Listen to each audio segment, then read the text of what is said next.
em um mundo de fantasia. Na verdade, é na internet. Em que os filmes são analisados. Também tem biografia, entrevista, debate, um monte de coisa, né? Sim, um podcast se destaca. Podcast Cinemação. Só no cinemação.com.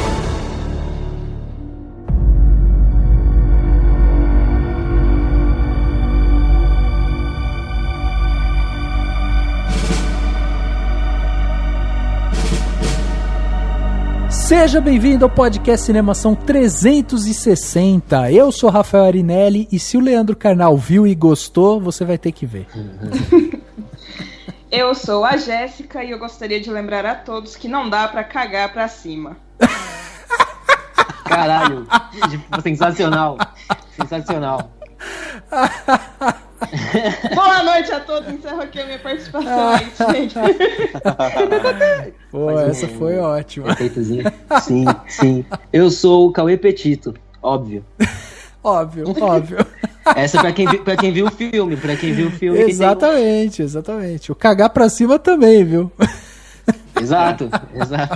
Eu sou Daniel Cury e, como diria Clarice Lispector, o óbvio é a verdade mais difícil de se enxergar. É verdade, é verdade. Como a gente tá gravando por Skype, não dá pra ver o Cauê, então é difícil de enxergar que é óbvio o Cauê, entendeu?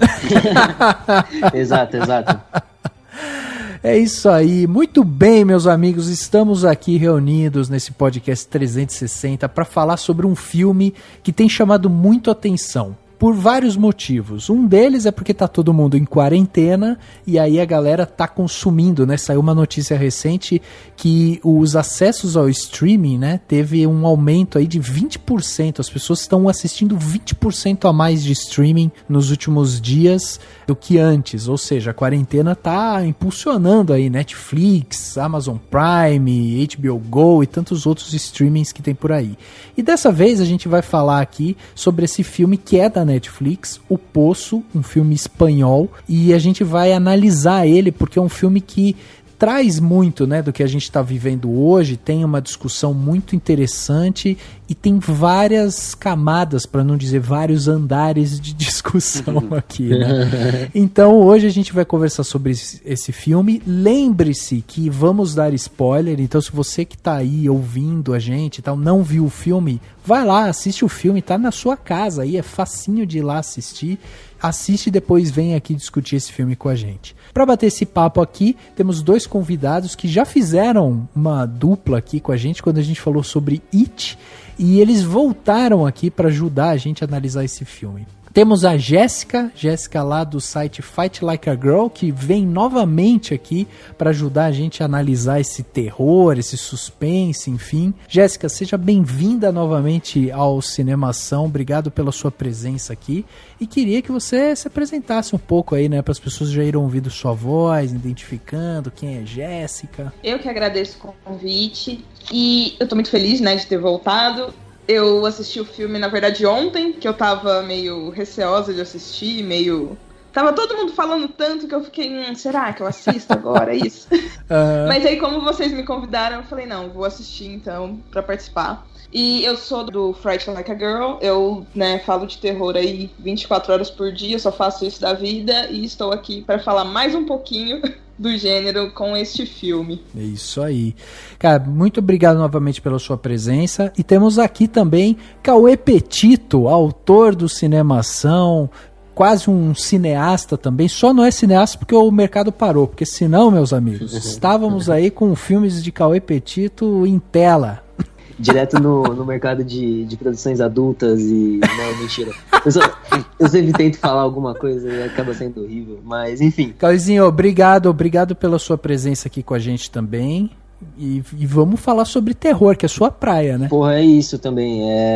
De novo, prazer falar com vocês sobre isso. Prazer também falar com a Jéssica, que entende mais aí que todo mundo nessa porra. Faz um trampo foda com a Darkseid, com a Macabra e... Bom, só vamos lá.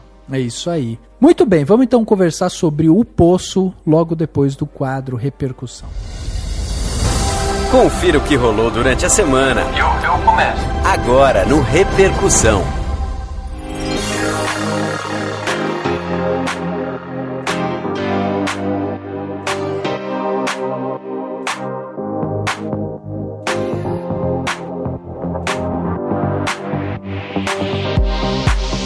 A pergunta que não quer calar, Dani, é se você iria pro poço por conta de um diploma. Nem a pau. Se bem que eu não saberia, né? Você, tipo, provavelmente a propaganda assim, venha para o poço, aqui é legal. Venha para o poço e tenha um diploma depois. Aí você fala, beleza, qual o problema de ficar preso num lugar? Não tem, por alguns tempos já tô de quarentena mesmo. Então, tem outra pergunta pra você. Na entrevista, você fazendo a entrevista lá do poço, qual seria a comida que você ia falar? Comida? Porque você lembra que tem que falar comida favorita, né? Não sei, viu? Eu acho que eu falaria pavê. Pavê?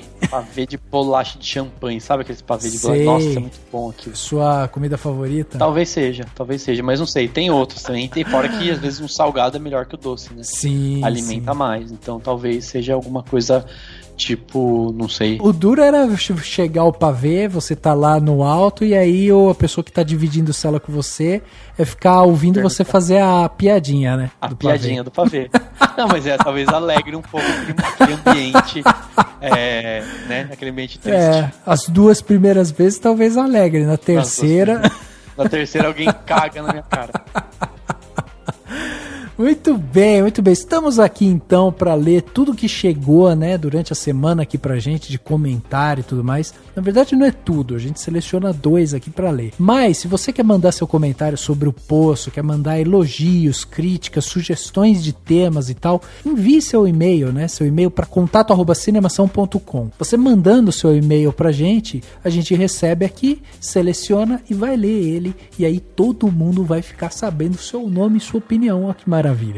Além disso, você também pode visitar o nosso site, né, o cinemação.com, site cheio de notícia. Agora, em época de quarentena, a galera tá produzindo, tá saindo muita coisa bacana, e você vai encontrar lá, por exemplo, um artigo chamado No Limite da Realidade, a fantasia que não terminou bem, um artigo muito legal do Clay Coelho. Temos também um post recente que a gente fez em parceria com o Telecine. O pessoal fez lá um post falando sobre os 7 musicais para ver após você assistir o Rocketman. Afinal de contas, Rocketman impulsionou o consumo aí, né, de musicais. Temos também o nosso podcast aqui da casa, o podcast companheiro nosso aqui, que é o Geração M, que soltou seu 12º episódio, Dinastia M. Eles falam sobre essa HQ, né, da Marvel e tal, e ficam destrinchando um pouco sobre o que é essa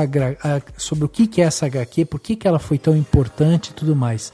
E tem muitas outras coisas bacanas lá. Por exemplo, eu escrevi um texto recente, o Beabá Cinematográfico, e eu falei sobre o que é plongé e o que é o contra-plongé. Olha aí, tentei ensinar um pouco aí com exemplos. Então você vai entrar lá e vai ver ainda um exemplo de um filme recente, o Irlandês. Eu coloquei lá um trecho do filme que dá para ver exatamente o que é um plongé, o que é o contra-plongé e o significado dessa técnica cinematográfica. Então acessa cinemação.com, super fácil, você acessa lá e tem acesso a tudo isso que eu falei. Além disso, o nosso podcast está nas principais plataformas, né? Então você pode encontrar a gente no iTunes, pode encontrar a gente no Spotify, no Deezer, pode encontrar a gente no YouTube, em vários lugares. Só procurar por podcast Cinemação. E você também pode ser um patrão ou uma patroa do Cinemação. A gente, inclusive, está num processo de envio de presentes anuais que a gente manda para quem é patrão do Cinemação. E se você quiser receber presentinho nosso todo ano e ainda contribuir para que a gente melhore cada vez mais e participar ainda do nosso grupo Cinemação Premier no WhatsApp, no Facebook, é só você entrar no cinemação.com/contribua ou clicar no botão contribua, escolher uma das plataformas diferentes que tem 3 plataformas para você escolher a forma de pagamento e contribuir com a partir de R$1 por mês. Com R$1 por mês você já vira patrão ou patroa do Cinemação, já contribui bastante para que a gente cresça cada vez mais. Entra lá e seja um patrão ou uma patroa do Cinemação. Lembrando também que esse episódio do podcast Cinemação é um oferecimento do Topázio Cinemas. O Topázio Cinemas geralmente tem um spot convidando você para ir até o Topázio Cinemas. Dessa vez a gente não vai poder ter esse spot, porque afinal de contas, no momento não dá para ir até o cinema. Ele está fechado por motivos que você sabe muito bem, né, de quarentena e de decisões em prol da saúde pública do Brasil e do mundo. Então, enquanto ele está fechado, você pode acompanhar o Topázio Cinemas nas redes sociais, você pode ficar de olho neles e ficar com ele no seu radar para que você possa voltar, ir lá visitar o cinema e acompanhar os melhores filmes, os melhores lançamentos numa qualidade excelente de som e de imagem que eles têm no interior de São Paulo, em Indaiatuba. Então fica com ele no radar, assim que tudo voltar, ele vai voltar lá, vai estar lá inteirão pra gente assistir bons filmes. Então acompanhe o Topázio Cinemas, que ele é nosso parceiro e sempre será, porque ele é excelente. Chegando aqui onde as pessoas saíram dos seus armários e mandaram seus comentários aqui pra gente, temos aqui um comentário da Kátia Barga. Kátia, que recentemente participou do podcast, e ela resolveu também, além de participar, mandar comentário. Olha aí, uma participante completa, né? E ela ainda contribui porque ela é patroa do Cinemação. Pois é, contribui, ganha presente, escreve, participa de podcast. Olha, Kátia, a gente quer mais 10 de você. Aqui. É isso aí. E a Kátia escreveu no podcast Animação 355, quando a gente falou do cinema brasileiro na UTI. Na época, né, ainda não estava tudo parado, não estávamos em quarentena, e daí a gente estava mostrando qual que era a situação atual do cinema brasileiro. E ela falou o seguinte: o que está ruim que não pode piorar? Nem sei o que dizer agora, já que deixei para comentar depois, e no momento estamos em plena quarentena por causa do coronavírus. E além das preocupações por causa das políticas destrutivas para a cultura de maneira geral no Brasil, temos agora também uma crise ainda maior e mundial. 2019 era me deem os parabéns porque arrasei geral com tudo. 2020 é Hold My Beer, ou segure minha cerveja, né? Bom, mas de qualquer forma, foi muito legal saber das ações da Laís Boldansky aqui em São Paulo. Mais fã dela ainda depois de saber disso. Obrigado e sigamos sobrevivendo a tudo isso. É isso aí, Kátia. A gente tem que ser resiliente nesse momento. Resiliência e empatia são as palavras certas e que, inclusive, tem a ver com o podcast de hoje, hein? E eu tenho um comentário maravilhoso do Miguel Ângelo, um comentário bem rápido. Ele comentou lá nos 10 piores filmes de 2019, tem o post com uma lista de 10 piores filmes, tem o balanço nosso no podcast, e ele comentou o seguinte: não sei contar os outros da lista, pois não assisti, mas Cats foi doloroso de assistir. Sério, um dos piores filmes que já vi na vida, considerando que se tratava de um grande lançamento.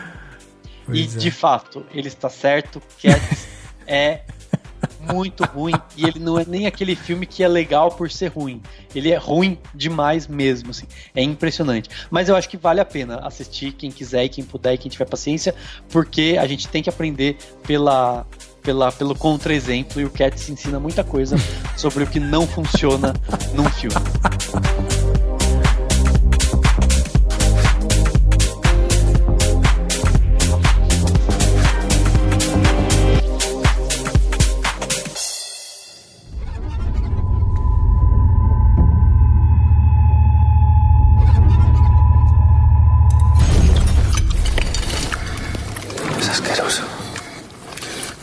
Ha sido comida.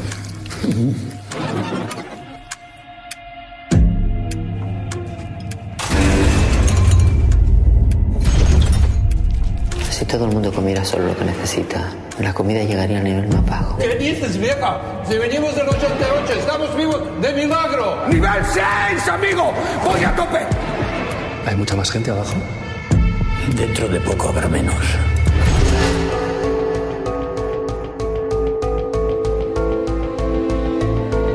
Recentemente chegou aí na Netflix o filme O Poço, ou conhecido também como El Hoyo. Eu fui procurar depois a pronúncia e percebi que o H nesse caso ele não existe. Então é El Hoyo, que seria O Poço em espanhol. Ou El Ocho, ou Ocho se você for argentino. É, pois é. Boa. Pois é.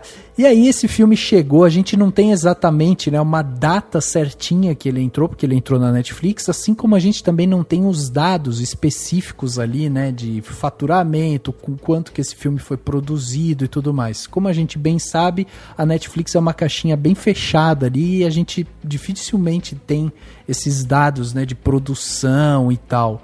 Mas é um filme que chegou na Netflix e que tem chamado muito a atenção, inclusive da crítica, né? Não só do público por todas as metáforas que ele traz com ele, mas também da crítica por toda a sua produção e tal, que é isso que a gente vai discutir hoje aqui. É importante citar, ele foi exibido no Festival de Toronto, né? A produção foi lá, conseguiu colocar no Festival de Toronto, e foi lá no Festival de Toronto que a Netflix comprou esse filme e falou, opa, tira dos festivais, chega, vai ser aqui.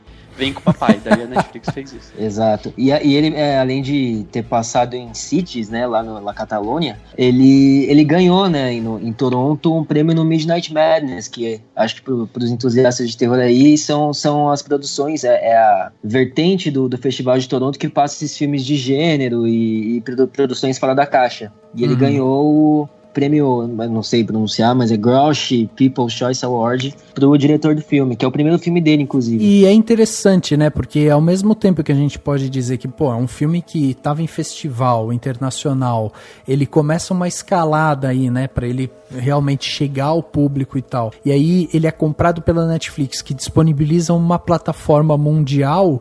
A gente já pode dizer que esse filme ele atingiu um patamar diferente agora, talvez ironicamente, justamente por conta da quarentena e tudo mais, mas é um filme que ganhou holofotes, né, em cima dele, assim, que talvez nem ele esperasse isso, né? Isso é curioso, porque numa época onde a gente está discutindo constantemente sobre isso, o cinema em streaming, o que o cinema se transformando, o que é o cinema, as pessoas indo menos ao cinema, a gente esquece às vezes de perceber como para algumas produções, como esse filme, não sei se ele foi uma clara exceção, mas tipo, com algumas produções isso fortalece o filme, né?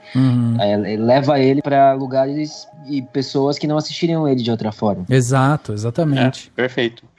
E agora, pelo menos, a Netflix tem um top 10, né, que eles fazem lá, e tá neste exato momento que a gente tá gravando, tá no número 1. Seria o top 10 do Brasil. Ele é o filme mais visto na Netflix no Brasil, pelo menos segundo a Netflix. Exatamente. Muito bem, pra gente dar aqui um resumo, né, do que é o filme e tal, sem dar muito spoiler, pra quem tá ouvindo até aqui, né, porque quer saber do que se trata e tudo mais. Bom, o filme, ele se passa, né, em um mundo distópico, onde existe uma instituição penal / educativa chamada O Poço. Em cada nível, existem 2 pessoas que são alimentadas por uma plataforma, que é uma espécie de uma mesa, que ele vai descendo ali com a comida, né. Os níveis superiores, eles podem comer muito bem, porque a comida, a mesa vem cheia lá de cima, ela vem descendo, e à medida, né, que essa mesa vai descendo, as celas inferiores vão recebendo pouco ou nada de comida. O filme, ele começa com o personagem, o Goreng, que acaba despertando no nível 48, junto com um companheiro de cela chamado Trimagazi. Logo no começo, ele já explica pro Goreng como que funciona o sistema. Então é basicamente isso o filme, e a gente vai acompanhar, né, a passagem do Goreng pelo poço. Dani, diz pra gente, temos aí um filme espanhol, um filme cheio de nomes aí diferentes, e queria que você trouxesse pra gente então essa ficha técnica de O Poço. Então, o filme é dirigido pelo Galder Castelo Urrutia, que é realmente tá em seu primeiro longa, teve alguns curtas antes, né? Enfim, esse cara, ele é do País Basco, né? Então ele trabalha muito, né, provavelmente, né, na região dele, lá na Espanha. O roteiro desse filme é do David de Sola, que tem poucos filmes também na carreira, e do Pedro Rivero, que não tem tantos filmes, mas tem um pouco mais do que o David de Sola. A montagem é do Haritz Zubillaga, que fez vários filmes de terror espanhóis, vários filmes de gênero, né, desse gênero na Espanha, e da Helena Ruiz. A Helena Ruiz trabalhou na montagem do O Orfanato e O Impossível, que são grandes filmes ou espanhóis ou dirigidos por espanhóis, né, e que ela tá tava lá junto, né? Seja, fazendo parte da equipe e tudo mais. Ou seja, ela é da turma grande do cinema espanhol, né? A fotografia é do John de Domínguez, que também tem filmes espanhóis no currículo, entre eles uma comédia excelente chamada Fé de Etarras, que também tem na Netflix, que fica já a dica, porque é uma comédia bem legal. E a trilha sonora é da Arantzazu Calleja, que também é a compositora da música do Fé de Etarras, que é esse outro filme, entre outros filmes, claro, mas que é esse outro filme espanhol muito bom que tem na Netflix. No elenco tem, enfim, só para citar 3 nomes, tem o Ivan Massagué, que é o protagonista e que estava presente lá no Labirinto do Fauno, do Del Toro. O Zorion Esguileor, que é o primeiro companheiro dele, né, que ele conhece, e a Antônia San Juan, que provavelmente muita gente vai olhar pro rosto dela e se lembrar do filme Tudo Sobre Minha Mãe, do Almodóvar, que ela faz uma mulher transgênero, né, lá no Tudo Sobre Minha Mãe, ela faz o papel da Agrado, né, lá no filme do Almodóvar. Uhum.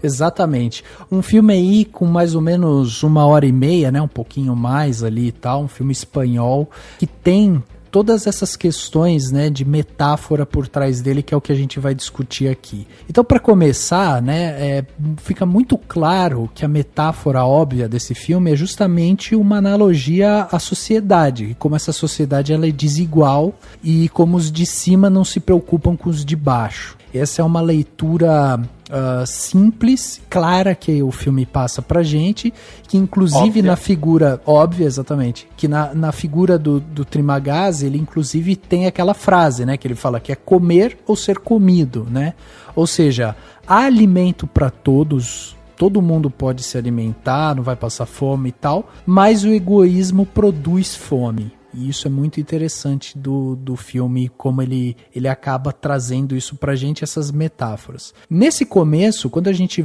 é apresentado pro Goreng, pro Trimagazzi ali e tal, e que todo o sistema é apresentado pra gente, a gente tem ali claramente também uma visão, um atrito, né, de visão. Porque a gente tem na visão do Trimagazzi o realista, e na visão do Goreng a gente tem essa visão mais idealista.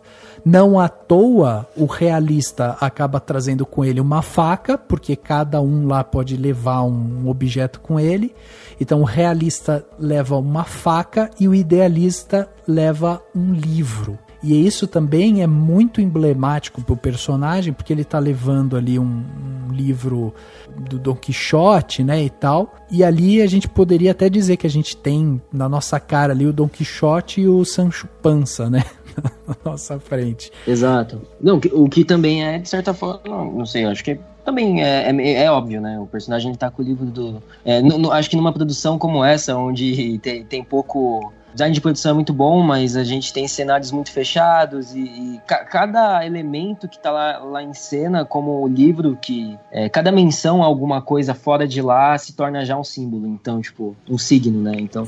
até no começo, quando eu tava fazendo trazendo a sinopse aqui, né? Eu até falei isso, que o Poço, ele é, na verdade, uma instituição penal /educativa. Por quê?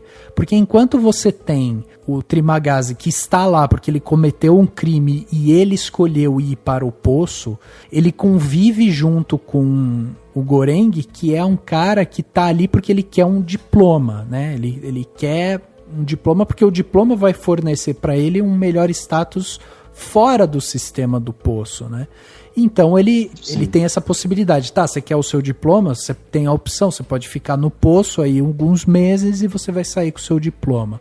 Então é um sistema, óbvio, como eu já falei, né? Um mundo distópico, mas a questão é justamente essa, assim, é um sistema que foi construído e que a todo momento a gente conhece como o sistema funciona, mas a gente não sabe quem são os criadores do sistema, e isso também é uma coisa muito irônica, né? Mas eu acho que justamente a ideia seria essa, de você ter uma grande metáfora da sociedade. Então eu lembro que quando eu tava vendo, eu tava bem nisso, eu falei, não importa, por exemplo, 2 coisas que não importam pra mim, né, quando eu tava vendo o filme mergulhado naquela história. Não importa por que o sistema existe, como ele foi criado, nem todos os objetivos dele, ele simplesmente é um sistema e pronto, para servir como essa metáfora, assim como não importa como que aquela mesa vai, né, flutuando pelo poço. Ela não tem absolutamente nenhum tipo de, né, de nada que segure, até porque não faria sentido, porque teria corrente, as pessoas iam subir pela corrente, por exemplo, ou corda, ou qualquer coisa assim, e ela sobe super rápido para não ter o perigo de alguém subir nela, né, na volta. E você entende aquilo como uma realidade que foi posta e que não precisa de uma explicação. Então você tem aquela realidade, e é bom que não tenha tanta, embora você tenha o cara contando a história como que ele conseguiu a faca, o próprio livro, né, do Don Quixote, mas você não fica explicando o porquê demais. É o funcionamento daquele lugar e pronto. Então você tem um núcleo, né, o espaço e como vai se desenvolver aquilo, né? Então, mas você não precisa saber, você não precisa ter isso mostrado em tela, mas é interessante de você analisar justamente que a gente está falando ali de um mundo que ele tem planejamento, ele é tecnocrático, ele é elaborado, ele é pensado, entendeu? E você tá olhando só pro sistema. Isso que eu acho interessante. Você tá analisando e tá vendo como o sistema funciona. E por que eu acho que é importante a gente pensar nos criadores do sistema? Eu acho que isso vai conversar, inclusive, com o fim do filme, né? Porque a gente não tem uma resposta concreta como que esse sistema ele vai ser desmontado ou simplesmente não vai ser desmontado. Ele vai ser rearranjado, entende? Então, a figura, né, da menina, da criança e tudo mais, que é uma mensagem, a gente tem que passar uma mensagem e tudo mais, essa mensagem ela é posta, mas em contrapartida a gente não tem essa resposta, ou seja, pode ser uma mensagem totalmente falha.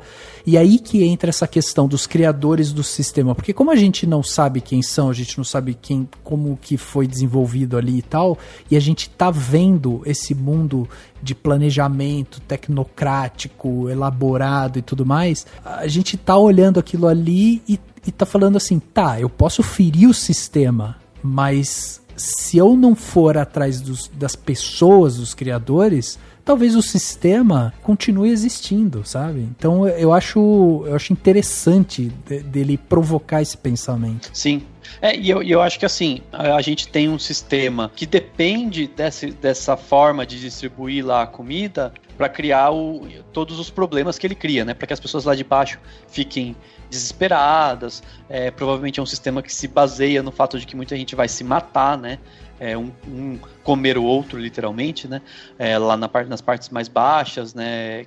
Onde a comida não chega. É um sistema que depende disso tudo. E aí a proposta, né? A ideia, quando eles chegam à conclusão de que eles podem distribuir em rações, começa a tentar fazer isso ser dividido, você vai ter assim, o sistema vai continuar existindo, mas a função dele vai ser outra. Né? Ou ele vai deixar de ter essa função, ou ela vai ficar mais dificultada ainda. Só que eu acho que uma coisa importante de se pensar é que eles deixam de dar comida quando eles tomam atitude lá no terceiro ato do filme, eles deixam de dar comida nos primeiros 50 casas, né, primeiros 50 andares lá do poço, para poder sobrar para todo mundo no final. Porque no final tem gente sem comer nada. E eu fiquei pensando nisso, falei, quer dizer então que não tem nem tem mesmo comida para todo mundo, entendeu? Se for dividir igualmente, não vai ter. Então talvez isso também seja um outro paralelo ao mundo que a gente vive, embora eu acho que do ponto de vista econômico, você pode argumentar que existe para todo mundo, só não é dividido igualmente. Mas é uma forma de você dizer assim, olha, não tem para, mesmo que você queira dividir igualmente, não tem para todo mundo, entendeu? Talvez seja Ou talvez seja uma ironia também, né, Dani? Porque às vezes quando eles chegam, que eles consideram o final do poço, eles estão entendendo que não, tem 250 andares. Aí quando eles vão vendo que tem mais, talvez seja uma ironia do tipo assim, olha, existem partes mais baixas que talvez a gente nem tenha consciência dessas partes, entende? A gente nem tenha percebido o quão fundo é esse poço. Então talvez sim, exista comida para todo mundo, mas talvez o racionamento precise ser maior, entende? Eu percebi o filme todo como uma base de tentativa. Tipo, eles tentam várias coisas, eles não sabem de muita coisa do que tá acontecendo, essa coisa do poço ter muito mais profundidade do que eles estavam imaginando. Tipo, aquela coisa do buraco é muito mais embaixo, literalmente. E é muito de tentativa do que fazer. Tipo, eles realmente não sabem o que fazer, porque eles começam tentando conversar com as pessoas, como aquela senhora tenta começar a falar, olha, eu tô separando aqui 2 porções, cada um pega a sua e faz pro próximo. Aí ele tenta ser um pouco mais grosso pra fazer com que as pessoas entendam o que eles estão falando. Depois eles partem pra violência. Aí o outro senhor fala que a educação é melhor. Então eu vejo toda essa polarização que a gente vive em sociedade, de cada um falando o que é melhor fazer, sendo que cada um não tem noção do que se deve fazer de verdade. Porque até certo momento eles acham que, tá, beleza, a gente acredita que vai até os 200 e pouco. E aí eles percebem que estão no 330 e poucos e, tipo, nada, não tem noção, tipo, não para ainda. Eu acho que é todo mundo muito perdido. E eu acho que esse seria um dos pontos mais interessantes sobre o filme, de você perceber que, tipo, tá todo mundo tentando dar pitaco em como fazer as coisas, só que ninguém sabe exatamente como fazer, porque ninguém tem noção da real profundidade do que tá acontecendo à sua volta. Então, tipo, nessa questão da crítica, eu acho que é muito certeira, já atinge uma camada que talvez não seja a mais óbvia. Tipo, eu percebo como uma grande crítica a todas as tentativas. Essa questão, inclusive, acho que foi o Rafa que comentou sobre ser uma prisão e um tipo de escola. Entra até naquelas questões que o próprio Foucault coloca, como a própria escola sendo um objeto de aprisionamento, de uma força que te aprisiona. Então, o filme ele é muito bem estruturado e ele tem críticas que, se você começar a puxar de cada lado, ele vai cada vez mais fundo. É difícil não falar sobre profundidade quando a gente tá falando de um poço. Mas enfim. El hoyo. Sí. El hoyo. Y estamos a primeros de mes. De modo que la pregunta es: ¿qué vamos a comer? ¿Qué vamos a comer? Tudo isso que a gente está falando, essas referências, elas são muito interessantes. Isso que a Jéssica falou é legal mesmo, né? Porque essa coisa do estar perdido, eu acho que ela faz muito sentido, assim, com o tipo de narrativa que eles estão trazendo. Vale a pena dizer que o filme, apesar dele ser bem claustrofóbico, assim, né, ele ter cenas muito fechadas ali e tal, em vários momentos o diretor opta por uma câmera bem fechada em alguns elementos, justamente para trazer pra gente essa sensação de impotência, de fechamento e tudo mais. Apesar da gente estar já num lugar fechado, mas ele quer fechar até um pouco mais, ele quer deixar a gente um pouco mais constrangido com tudo aquilo ali que está acontecendo. Então isso é muito interessante. Além disso, ele vem usar cores, né, para o filme que são muito latentes, assim. Então a gente vê, por exemplo, tons de azul muito fortes ali. Quando chega a parte da noite ali, quando acaba, né, a parte da refeição e tudo mais, ele é tomado por um vermelho.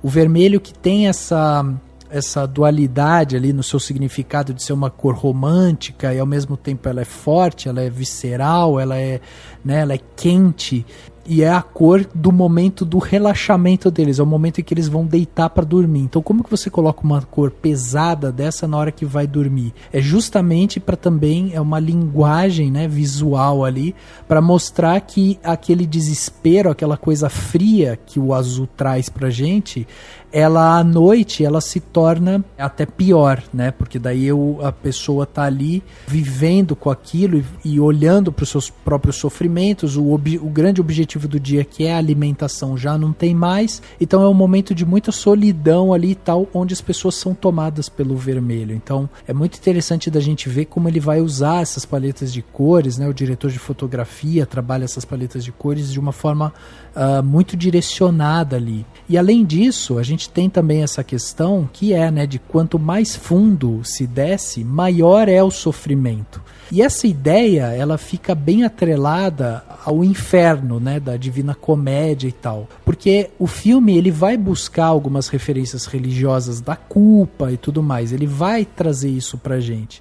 Então a gente vai vendo que depois, quando você tem aquelas pessoas que estão no alto e que elas estão comendo bem, que são os gulosos ali e tal, depois esses gulosos eles vão ser punidos, né? E aí eles precisam tomar consciência dos próprios pecados que eles tiveram. Eles vão tomar essa consciência, na verdade, quando eles estiverem no inferno, quando eles estiverem nos níveis mais baixos ali.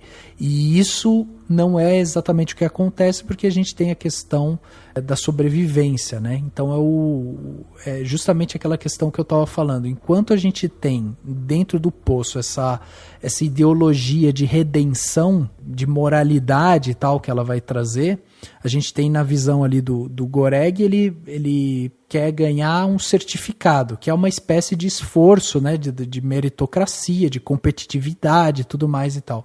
E no caso do Trimagaz, ele matou alguém e ele quer pagar a pena dele através do poço. Então é um símbolo de redenção. Só que ao contrário de Dante, né, no Inferno da Divina Comédia, por exemplo, existe uma mobilidade no inferno, né, porque a pessoa sobe, ela desce e tal. Então isso permite que os opressores eles também sejam os oprimidos. Então veja, a partir do momento que você tem aqueles personagens lá em cima, gulosos e tal, e eles vão comer tudo porque é comer ou ser comido e tal. Quando vira o mês e eles vão para os níveis mais inferiores, onde eles deveriam ganhar a consciência, né?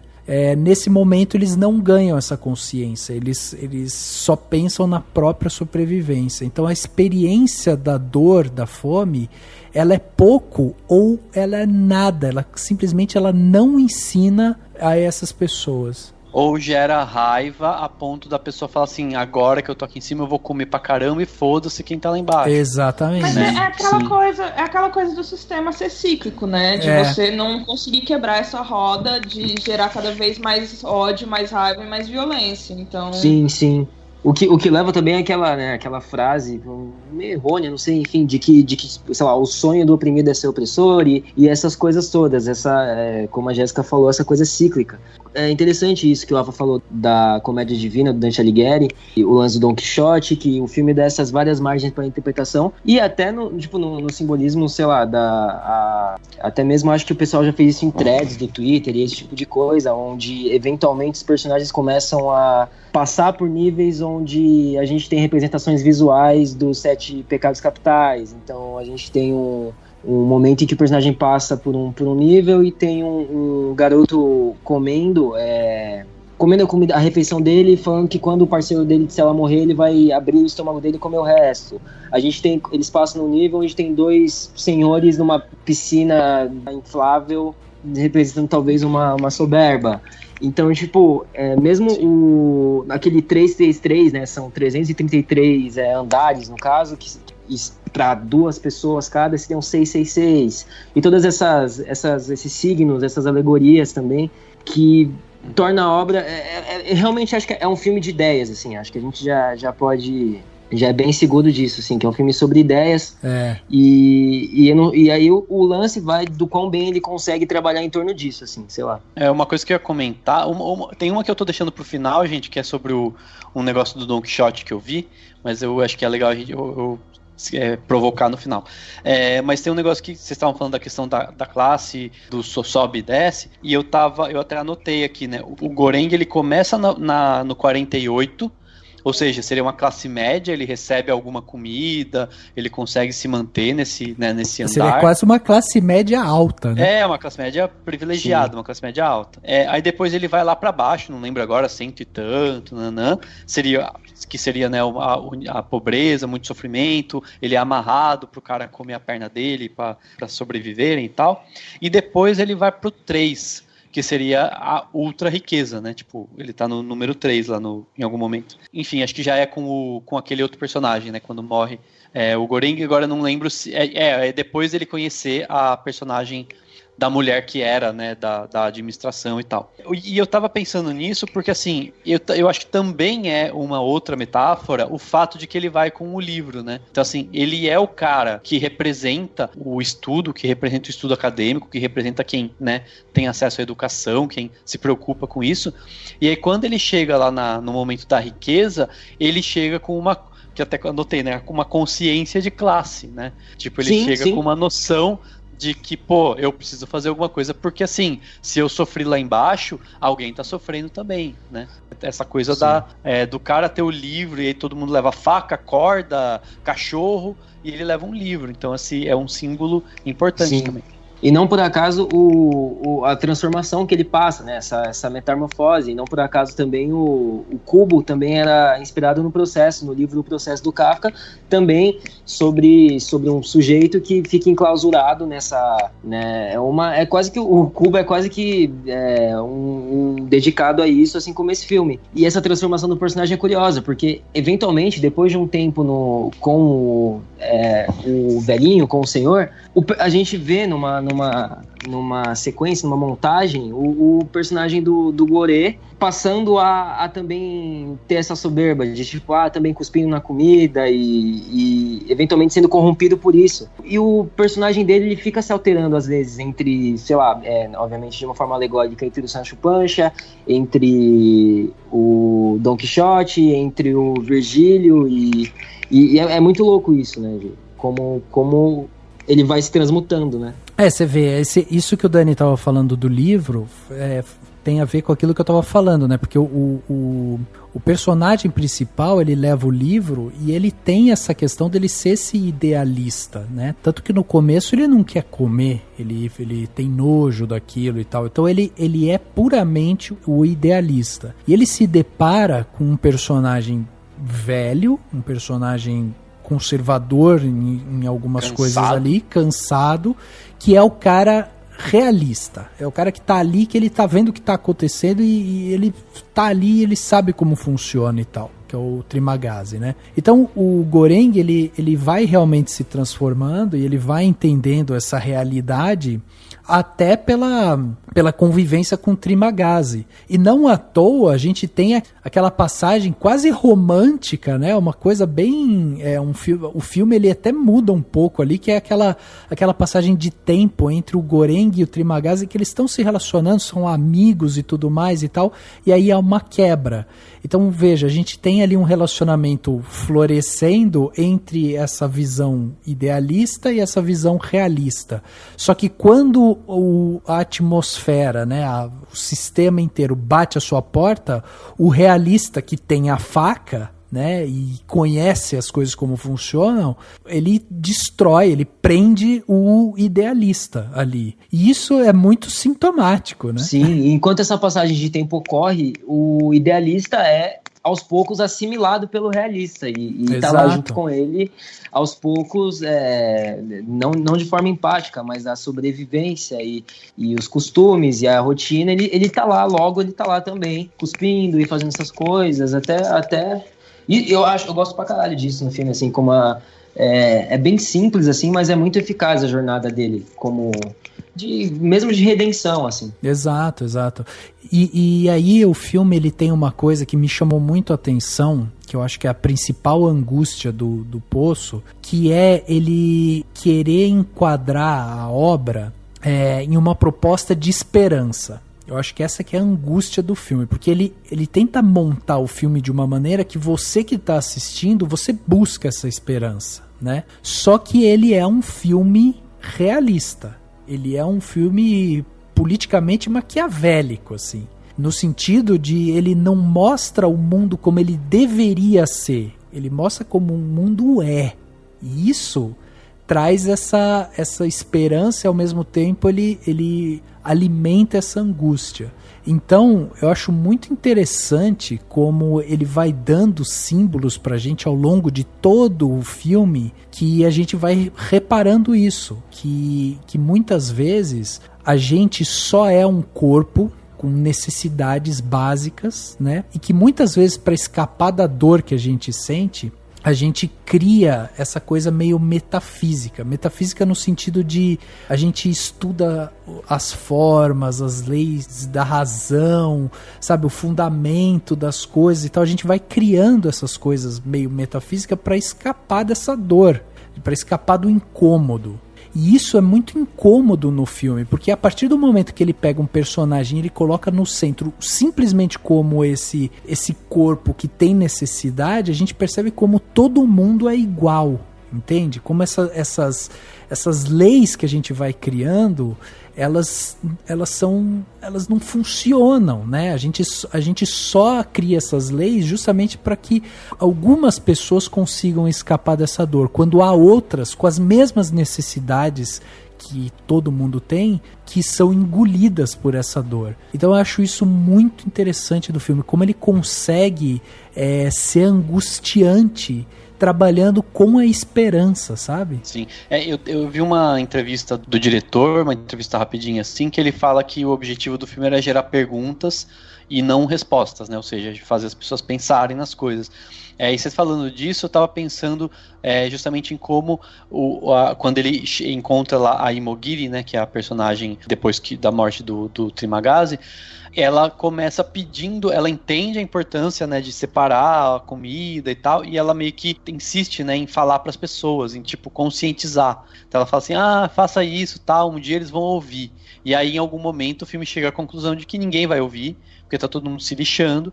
E aí surge toda a questão do descer e usar da força, né? E aí tem o debate sobre a solidariedade, se a solidariedade não lembro agora o termo que eles usam, é uma solidariedade natural, espontânea, né? Então eles falam, tipo, esse debate sobre a solidariedade espontânea, sobre uma hora vai todo mundo se ajudar, e aí falar, não vai ter uma hora que vai todo mundo se ajudar, a gente tem que descer o porrete em quem não resolver, em quem não ajudar, em quem não fizer a sua parte.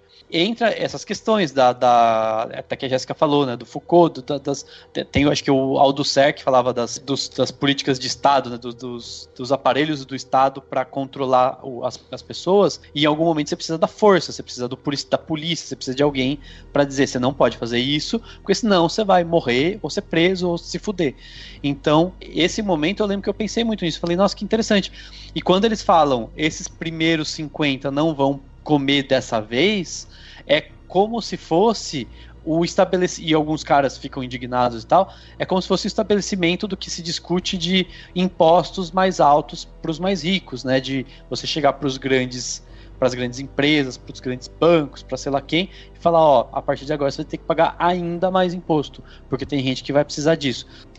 Tudo bem que a gente interpreta da forma como nos convém um pouco mais, é óbvio, cada um interpreta de acordo com a sua visão de mundo, mas eu interpretei dessa maneira, como em alguns momentos você precisa da força, ou de algum tipo de força, porque essa bondade, essa solidariedade espontânea não vai ser espontânea, ela vai ter que ser forçada, e tem muita coisa no mundo que só muda quando você força, depois ela fica naturalizada, mas em algum momento você tem que forçar, né?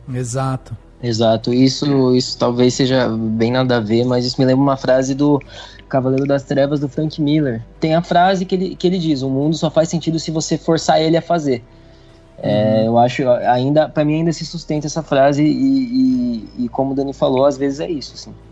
Mas, assim, eu também percebo que, assim, lógico, como foi comentado, cada um vai acabando pegando mais aquilo que faz sentido pra si, mas eu também percebi que talvez a violência não funcionasse tão bem quanto eles esperavam. Porque eles começam muito bem com a violência nos primeiros andares, só que vai chegando num ponto que, tipo, eles pegam e falam que aquele senhor mais velho, que o outro rapaz chama de sábio, ele pega e fala, vocês estão esquecendo o princípio básico da educação, vocês não estão sendo gentis com as outras pessoas. E não que isso vá levar a algum lugar também, porque a gente percebe que não vai, mas fica aquela coisa questionável, tipo, até onde a violência vai funcionar aqui, até onde a gentileza vai funcionar. Eu acho que não dá pra ficar esperando também que seja gentil, funcione de alguma forma, mas a violência tá mesmo funcionando. Tipo, eles chegam até os andares mais baixos, percebem que as coisas estão horríveis e eles já estão cansados de lutar, tipo... Vai fazer sentido eu continuar aqui? Não sei se... Eu acho que o Gorenk, ele principalmente, ele desiste. Ele olha e fala, velho... Ele deita lá e desiste completamente. Tipo, até a mensagem que era a panacota, ele percebe que já não faz tanto sentido nos lugares mais baixos. Ele prefere entregar pra garotinha do que ficar falando, cara, eles vão compreender isso que a gente vai devolver lá pra cima, tipo, e ele acha muito melhor enviar a garotinha do que ficar guardando a panacota. Então é complicado, é muito questionador mesmo, até onde a violência vai resolver, até onde a educação e a gentileza vai resolver.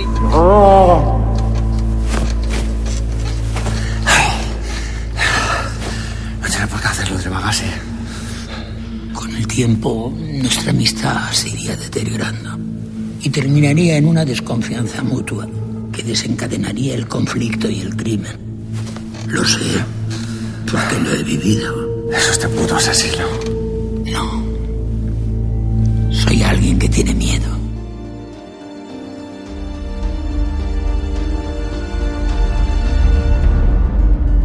Isso que você tá falando, Jéssica, me fez lembrar de uma coisa, até tava procurando aqui, porque existe uma teoria que o pessoal fala que é a banalidade do mal, né? Que também chamam de síndrome de Eichmann ou... da Hannah Arendt. Exato. E é muito interessante porque, pra quem não sabe, né, o Adolf Eichmann era um funcionário que colaborou muito na Alemanha nazista justamente com a violência, né? Trabalhou muito no Holocausto e tudo mais. Quando ele foi considerado culpado pelas acusações e tal, houve todo ali uma... comoção.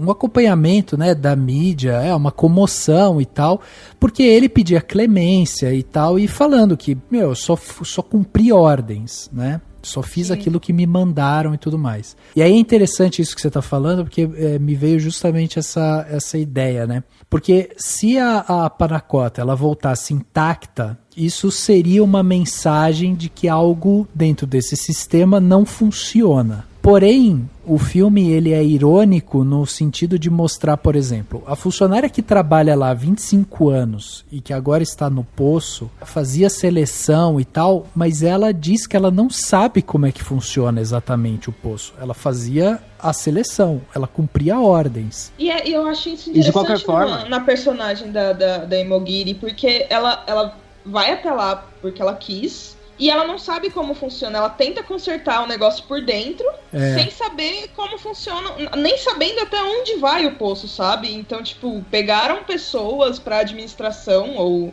seja lá o que for, que não fazem ideia do que tá acontecendo abaixo deles. Então, é muito irônico também você perceber que a administração não sabe o que tá fazendo. Exato. E que talvez também as visões que ela tinha e as visões que o próprio... Porque se a gente for encarar isso apenas do ponto de vista da contação da história, da jornada do protagonista, e de como a gente precisa assim como no filme, a gente precisa de símbolos, filmicamente falando, de símbolos para acreditar nas mensagens que a história quer passar. Então, tipo, a gente tem o idealista que traz um livro, tem a Imoguiri, que ela leva o cachorro, e as formas dela de tentar dialogar com eles, que não leva, acaba não surtindo efeito, porque quando eles chegam lá, eles se deparam com, tipo isso, tá ligado? Tem fome, e com a fome vem a falta da razão, e vem a loucura, e vem a raiva, e vem todas essas questões que tipo, o buraco é mais embaixo, irmão, literalmente, tá ligado? Exato. Lá eles são confrontados com isso, então, tipo, isso acaba funcionando também, tipo, por isso pra mim, pelo menos, é que o filme é tão eficaz, assim, sei lá, sim. Uma comparação um filme que eu me lembrei, vendo as discussões no Twitter e na internet, por ser um filme da Netflix e tá em primeiro, tipo, geral tá falando sobre esse filme. O filme que eu lembrei foi o Mãe, do Aronofsky, que tipo, é um filme também que é sobre ideias e é repleto de alegorias e de simbolismos, mas pra mim, onde aquele filme errava em literalizar a alegoria, ou seja, os personagens realmente se tornavam Deus e a Mãe Natureza e a Mãe Terra, eles realmente se tornavam isso, onde não existia mais alegoria, era apenas isso, empobrecia pra mim não só a narrativa, mas como a história em geral. Nesse, eu acho que tipo, é um atestado do qual o filme é eficiente, assim, porque apesar de ser um filme de ideias, em toda a metragem do filme eu tava totalmente envolvido, totalmente vidrado, assim, no filme, sabe? Exato. E essa ideia que eu tava falando, né, dessa síndrome de Eichmann, que é essa coisa da banalidade do mal e tal, vai realmente desse encontro, né, da Imoguiri, que a gente tava falando que trabalha lá, que não entende. Então, veja, quem pensa o modelo não sabe como ele funciona. E quem sofre o planejamento não tem acesso aos que elaboram tudo. Ou seja, todo mundo tá ali só cumprindo ordem. É justamente você tornar o mal banal, sabe? Então é muito interessante isso. Sim, e a própria, a gente falou o lance da Panacota.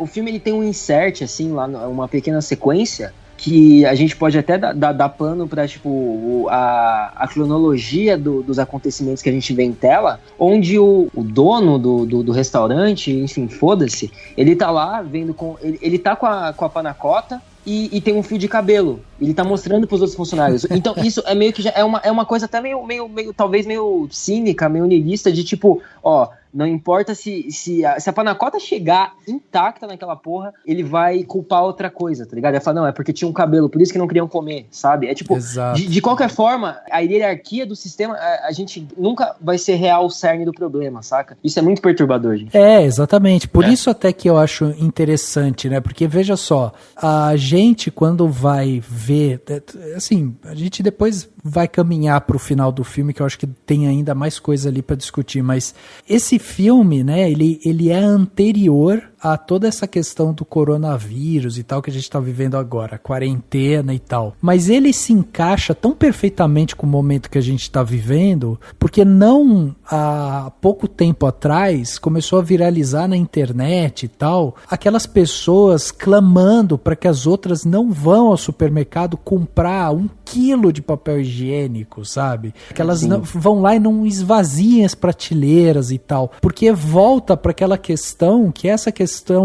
perturbadora, que no final das contas a gente é um corpo com necessidades, sabe? Todo mundo é. Só que na hora que a gente é apertado, a hora que existe um problema grave, não sei o quê, as pessoas elas vão pensar exatamente ali nelas mesmas, né? Então elas não ficam pensando no próximo e tal.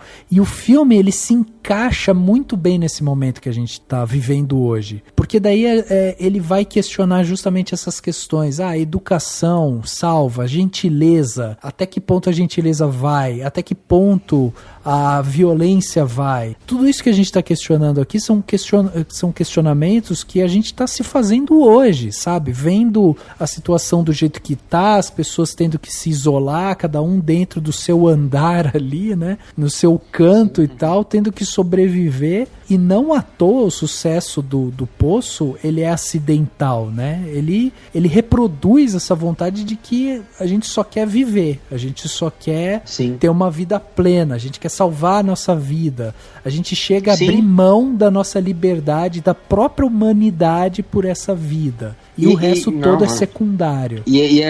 Mano, um dos bagulhos mais sintomáticos que eu vejo é no filme Twitter, né? Que é o que o pessoal chama.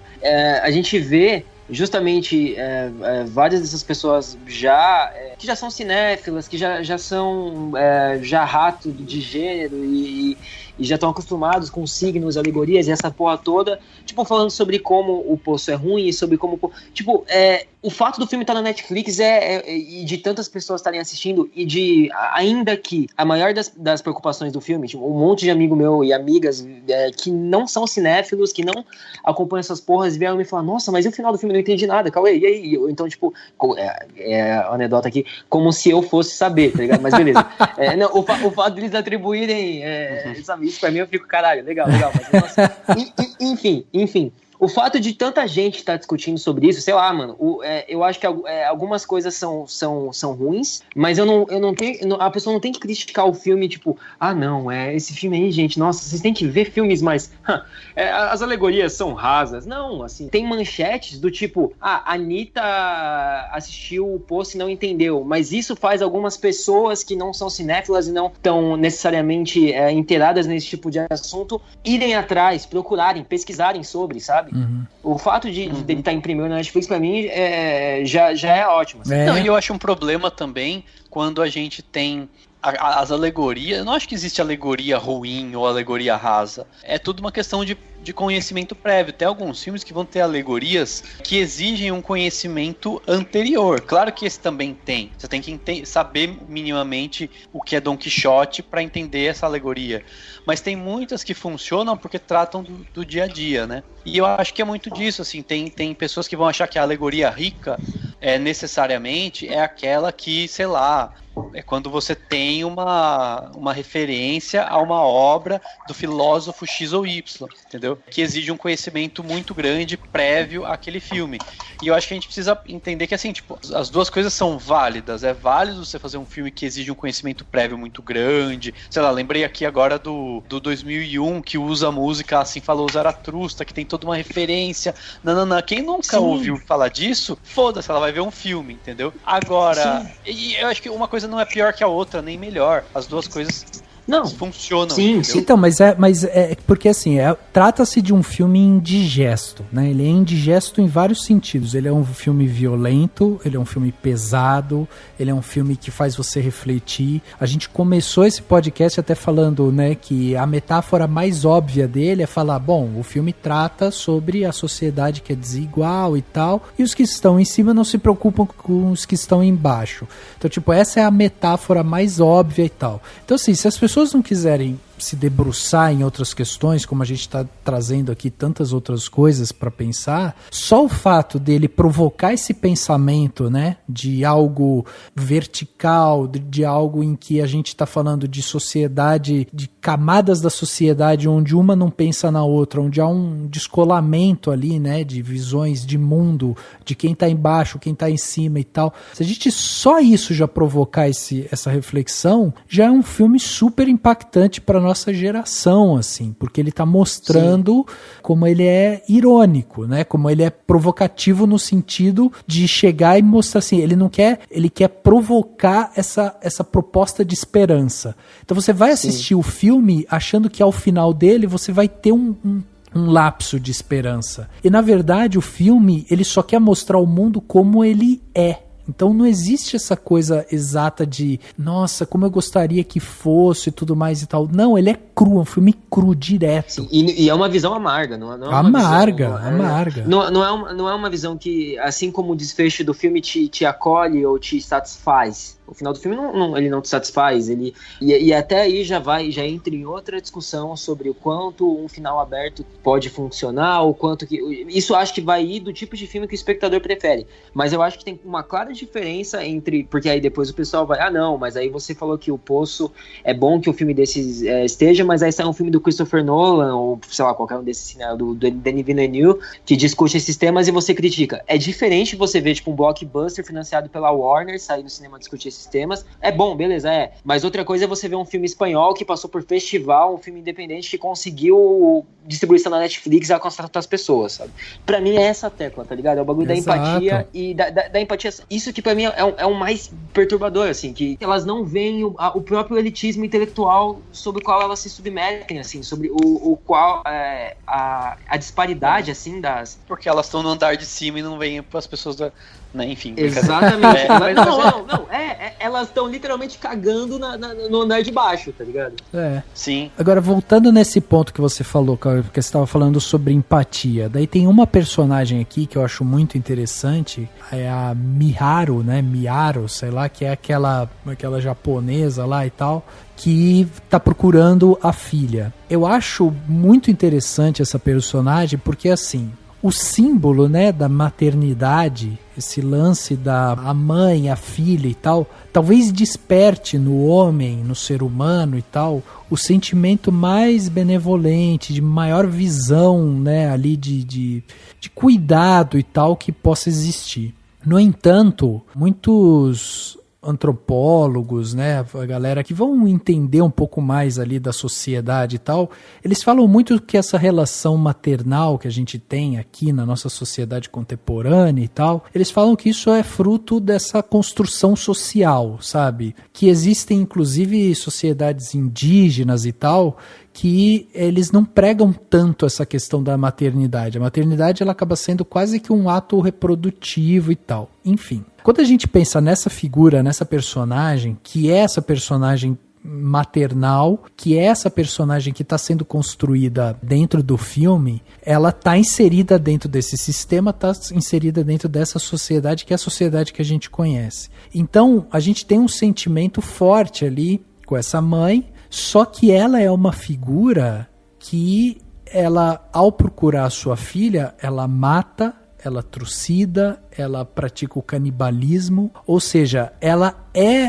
também fruto de uma violência. E existe também ali uma espécie de egoísmo da parte dela, no sentido de um egoísmo para duas pessoas, enquanto os outros estão pensando no egoísmo individual. Ou seja, o que o filme provoca a gente a pensar é justamente que esse amor maternal e tal, ele não é um amor que redime as pessoas. Defender a filha é também defender a si, né, e ao seu narcisismo, por exemplo. Então isso eu acho muito interessante, porque ele vai desconstruir essa visão que a gente tem da maternidade e tudo mais, com uma das figuras mais violentas que a gente tem. E que é uma figura que ele questiona justamente isso. Tipo, a partir do momento que você tem uma maternidade que ela... E o interessante é que é a única personagem que ela sobe e desce todos os andares. Sobe e desce todos os andares. Então, assim, ela é uma figura que ela está presente em todos os andares. No entanto, a gente pode entender que essa figura que cola ali nessa maternidade... a gente consegue ver que ela é também uma figura individual no sentido de ser egoísta para duas pessoas. Então acho essa personagem muito, muito simbólica. Ou assim. que está usando desse fato para justificar a sua violência, né? Também. Ou a violência que é a consequência do ambiente onde ela tá, que vai transformar ela, sabe? Sei lá. Exato. E mesmo também isso é simbólico, claramente, mas não há algumas, assim como, não sei se o Rafa vai citar isso mais pra frente, que é o lance da menina, né, da menina intacta, da menina lá, o ideal, o símbolo, a mensagem imaculada, mas aí tem um lance também de que não faz muito sentido.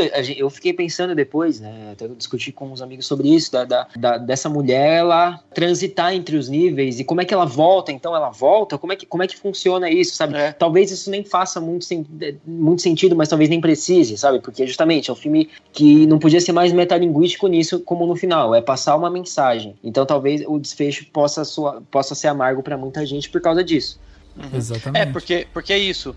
O que eu tava pensando agora, a gente discutindo, eu pensei, puxa, mas a gente sabe realmente que tipo de mensagem vai ser passada? Chegando, Exato. Seja uma panacota, seja a menina. O que eles vão entender disso? O que eles vão interpretar? Vai depender muito e pode ser que não mude absolutamente nada. E é meio que, eu acho que de certa forma é isso. O filme tá querendo dizer assim, eu sou uma mensagem, mas vai depender de você para qualquer mudança, e no fim das contas pode não servir de nada. O filme pode não servir para mudar nada na sociedade, né? Como mensagem.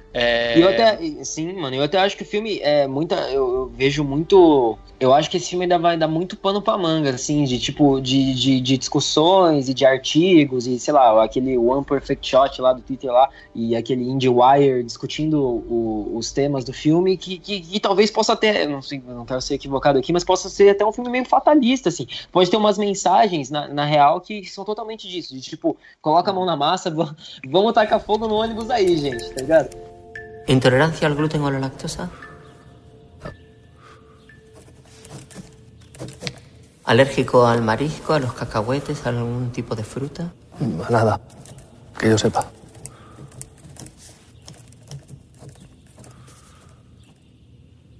¿Sabe que después de su ingreso no podrá fumar? Sí, lo sé.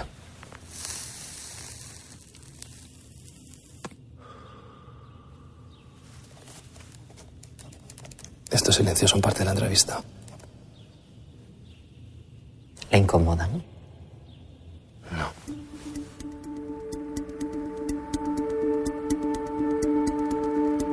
Na verdade, uma coisa que eu acho é que o filme passa do âmbito social para o âmbito pessoal. Ele olha para uma sociedade, basicamente, assim, a forma como eu entendo muito desse filme é assim, ou pelo menos estou entendendo nesse momento, né? É assim, ele olha para a sociedade, olha para uma estrutura, literalmente, olha para todas as camadas, olha para um personagem e mostra para uma pessoa e mostra que ele pode mudar, ele tem poder de mudar a si mesmo. E assim, sabe? Então, assim, é como se ele dissesse que assim, que a mudança, que a gente não tem como mudar toda a sociedade, mas a gente pode mudar a nós mesmos, que a gente não tem como não vai conseguir mudar tudo, mas a gente consegue mudar o nosso ao redor. E aí nisso entra uma coisa que eu queria citar aqui, porque eu tava pesquisando e eu tenho uma edição muito louca aqui do Don Quixote, que me deram de presente uma vez, que é em espanhol até, obviamente não li, né, porque, né, é gigantesco em espanhol ainda, fica difícil. Mas é uma edição super bonita, assim, super cheia de coisas, assim, além do livro,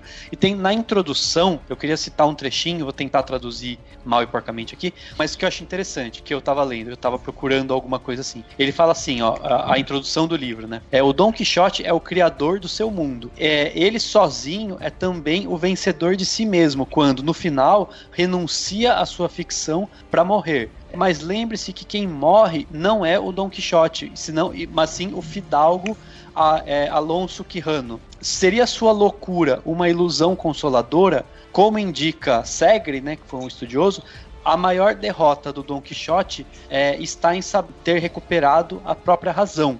Porque o Don Quixote estava imaginando tudo.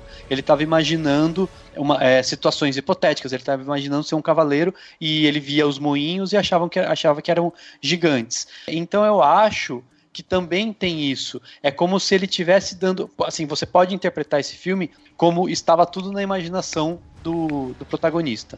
O que é tosco, esse tipo de coisa, né? Tipo, acordei, o filme era tudo um sonho. Mas assim, no sentido de que é isso, o filme é a imaginação, aquilo que foi criado, essa história que foi criada, é para que a gente tenha esses sentimentos, para que a gente perceba essas coisas. O Don Quixote, no caso, ele perde, ele morre porque ele percebe que era tudo uma ilusão, entendeu? Sim. Então é como se fosse isso, assim, o filme tá sendo uma ilusão, tá sendo uma imaginação para servir de alguma coisa. Então se ele morrer, se esse filme morrer e a gente não pensar sobre ele não serviu de nada. Se ele for para passado, a gente consegue perceber alguma coisa. Mas dá para interpretar também que, por exemplo, a menina era uma imaginação dele. Que apesar de que o outro personagem também vê. Então é complicado chegar nessas coisas. Mas dá pra gente pensar, era uma imaginação e no fim não serviu pra nada. Porque no fim a história do Don Quixote não serviu pra nada. Então no fim toda aquela jornada dele serviu pra ele morrer.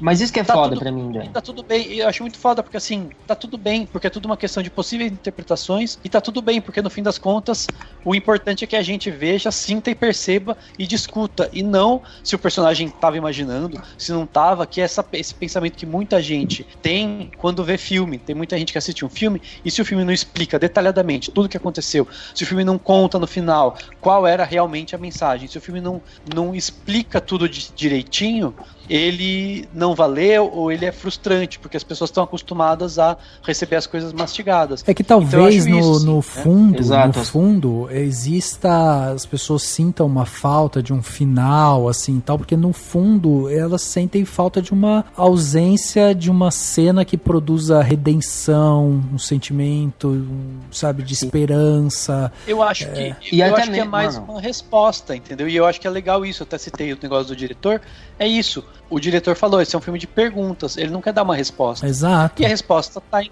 tá nas pessoas, né? Enfim. Sim, mas mesmo essa, como o Rafa falou, como o Dani falou, como vocês falaram, tudo os espectadores são treinados para isso, e por ser um filme que tá, sei lá, em número 1 na Netflix, as pessoas elas vão ter os questionamentos, elas querem ser recompensadas. Então, tipo, isso falando estritamente do filme, assim, elas são afeiçoadas pela jornada desse protagonista e ele se torna em parte símbolo, mas eu não quero... Mano, isso que é foda, eu não quero que, assim como no Don Quixote, e mano, graças a Deus que a minha escola tenha me ensinado isso na época, né, eu tenho estudado essa porra, eu acho que, tipo, mano, eu não quero que isso seja fruto da jornada pessoal do protagonista, saca? Eu não quero acreditar nesse cinismo, talvez, e aí talvez venha um dos meus únicos, não sei se são problemas, mas são uma preocupação que eu tenho com o filme, sei lá, desse cinismo latente, assim, de tipo, mano, é isso, você pode tentar, mas aí é isso, cada um tem que mudar em si mesmo, vai ser uma jornada pessoal, e você não consegue mudar o sistema, você não consegue fazer as mensagens serem passadas da forma que você quer. Eu acho que eu não quero acreditar nesse cinismo, e talvez o filme, ele passe essa mensagem, sabe? Essa mensagem do olhar pra si primeiro, antes do olhar pra outros. Até mesmo porque, mano, o protagonista, ele só passa a olhar pro outro quando ele começa a olhar pra si, e quando ele vê que aquilo é muito mais do que um certificado, do que uma... Enfim, essa porra aí. Eu acho que o último personagem, o negro, que ele encontra, assim, cara, pra mim, ele é um dos melhores personagens do filme, assim, de tipo, tá por religião, tá tentando sair de lá por religião e acreditar quase que cegamente, o que aí a gente vê naquelas questões de que alguns males vêm pro bem, mas beleza, cegamente acreditar no que aquele ancião falou sobre a mensagem e tentar passar isso pra frente, tá ligado? Pra mim, ele é o personagem com a moralidade mais bem definida, assim, mais também digna e pra mim, mano, sei lá, o meu final ideal seria ele ter continuado vivo e não o protagonista que a gente acompanha, assim, porque ele acredita ele acredita cegamente naquela mensagem, mas ele acredita nela com toda fervor do mundo, assim. Ô Jéssica, o que você acha desse personagem religioso e desse final do filme com a garota e tudo mais? Então, foi uma coisa que me deixou pensando bastante, porque como vocês mencionaram, tipo, ela tá intacta, né? Ela, como uma garota de tão pouca idade, sobreviveu a tudo aquilo, tipo... São muitas questões levantadas naquele final. Eu gosto muito acho que é Baharat o nome dele. Isso. Eu acho ele um personagem muito interessante porque ele segue muito aquilo que as pessoas dizem pra ele. Ele é muito suscetível e ele acredita muito fácil. Quando ele pede ajuda pro pessoal de cima pra subir o poço, ele acredita cegamente que o pessoal realmente tá ajudando ele e não tá tirando uma com a cara dele, mesmo sabendo que o pessoal ali, ninguém se ajuda, sabe? Exato. E quando ele tá descendo também, tipo, ele faz o que as pessoas mandam. Ele primeiro acredita no Gorenk, depois ele acredita naquele senhor, que ele fala, esse senhor é sábio. Então, tipo, ele é um cara muito suscetível. A questão da religião dele eu vejo muito mais como essa parte dele ser suscetível do que como uma crença real. Eu acho que ele se agarra muito nessa coisa da religião exatamente por ele ser uma pessoa suscetível. E talvez isso seja até uma forma de não sei se criticar tantas pessoas que acabam sendo suscetíveis por conta da religião, mas pensando como um filme inteiro é uma alegoria e seus personagens são alegóricos, eu acho que o Baharat ele tem muito disso, sabe? Ele se torna suscetível porque ele tem essa influência e essa influência faz dele uma pessoa suscetível, sabe? Talvez de abaixar muito a cabeça, de acreditar muito nas pessoas. Ele não seguir doutrinas. Ele não é um personagem que você olha, tipo, além da força física, ele não tem uma mente tão forte. Ele chega, tipo, quando ele é apresentado, ele se demonstra uma pessoa, ele fala que ele tá em êxtase, e ele parece ser uma pessoa muito, muito manipulável. Então, assim, você pensa se ele caísse numa mão errada, sabe? Tipo, o que não teria acontecido? Sim. A gente não sabe por que ele tá ali. Mas é curioso como, tipo, ainda que uma pessoa manipulável, porque, ó, de várias formas, eu acho que a maioria assim como o Rafa falou, da questão da moça, de feições asiáticas, ela tá lá pela filha, o protagonista tá de alguma forma por uma razão meio, não sei se é narcisista, mas ele tá com a porra do Don Quixote lá em mãos, e a visão, né, meio idealista, de alguma forma, todos esses personagens, assim, pra mim, mesmo o realista do começo, o Tramagasi, enfim, eles estão lá e todos eles têm essas motivações e têm esses âmbitos que, de alguma forma, pra mim, voltam pro próprio ser. Eu acho que, tipo, de alguma forma, qual é o nome... Jazz, o nome do religioso, o Baharat, sim, de alguma forma ele tá pensando no bem maior, mesmo que de uma forma, mesmo que sendo uma ovelha, mesmo que sendo aquilo de alguns males ideológicos, talvez, não sei, vem pro bem, sei lá, mano, porque o protagonista pra mim todo mundo lá tá por razões muito, muito pessoais, assim. Sim, isso muito pra mim pessoais. é meio que contra. Exato, e pra mim o religioso, ele é a exceção, assim. Sim, e ele encontra forças, né? Eu acho que também é uma forma de... Talvez pode ser uma crítica à fé das pessoas, à fé cega de muita gente, como alegoria isso, mas também é uma forma de dizer como tem força, né? Como você, nessa fé, nessa visão mística, você encontra forças que você tira de... Porque é isso, a gente precisa de algo pra acreditar além de nós mesmos, tá ligado? Além de, tipo... Não, sim, mano, obviamente a questão da filha é super pesada, a questão do o protagonista, que é literalmente o protagonista clássico da jornada do herói, de, tipo, a gente tá lá com ele descobrindo o mundo, mas tipo, a gente precisa acreditar em algo além de nós mesmos, sei lá. O filme, ele tem o roteiro não é do Galder, né, o diretor, ele é só o diretor, então ele traz a visão artística dele pro filme. O roteiro foi escrito por outra pessoa e tal, e aí quando entrevistado, perguntaram pra ele, né, sobre o final do filme, o sistema e tudo mais. E ele falava sobre essa questão de distribuir as riquezas, que é um filme que traz essas perguntas e tal, como o Dani até trouxe pra gente aqui e tal. Quando perguntado sobre o final do filme, ele trouxe a interpretação dele. Então eu acho que é um ponto interessante da gente pensar, mas não é o ponto final, né? Então, por exemplo, uma das coisas que ele falou foi que no último corte do filme, a menina, na cena, a menina chegava até o final e parava lá no último andar.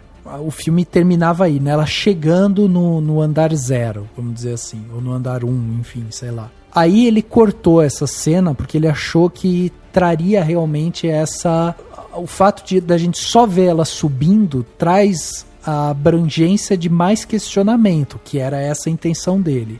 E aí, quando perguntado pra ele, tá, mas qual que é a sua interpretação pra esse roteiro, qual a sua interpretação pro final e tal? E ele disse que pra ele acha que o Goreng ele já estava morto antes mesmo de chegar no nível mais baixo. E o que a gente vê a partir de certo ponto é apenas a sua interpretação sobre o que deveria ter acontecido. Então, seria a visão do Goreng, sabe? Ele vai encontrar a menina, ela vai subir, eles vão mandar o recado e tudo mais. Mas isso não é exatamente a interpretação final, porque como eu falei, o diretor, ele ajuda a construir essa visão criativa do filme, né? E aí ele diz outra coisa que eu acho interessante, que é justamente sobre aquilo que a gente estava falando anteriormente, sobre a solidariedade, a benevolência e tudo mais. Porque ele fala assim, que uma das coisas que ele queria questionar no filme é justamente sobre os limites da solidariedade, né? Que foi até uma coisa que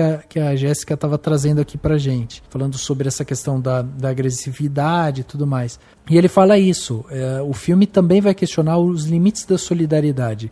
O quão é fácil a gente ser bom no nível 10 e o quanto pode ser difícil a gente ter uma postura benevolente no nível 182, por exemplo. Entendeu? Então o filme ele também vai questionar isso. E eu acho que dentro dessa sociedade distópica que a gente vê do Poço, né?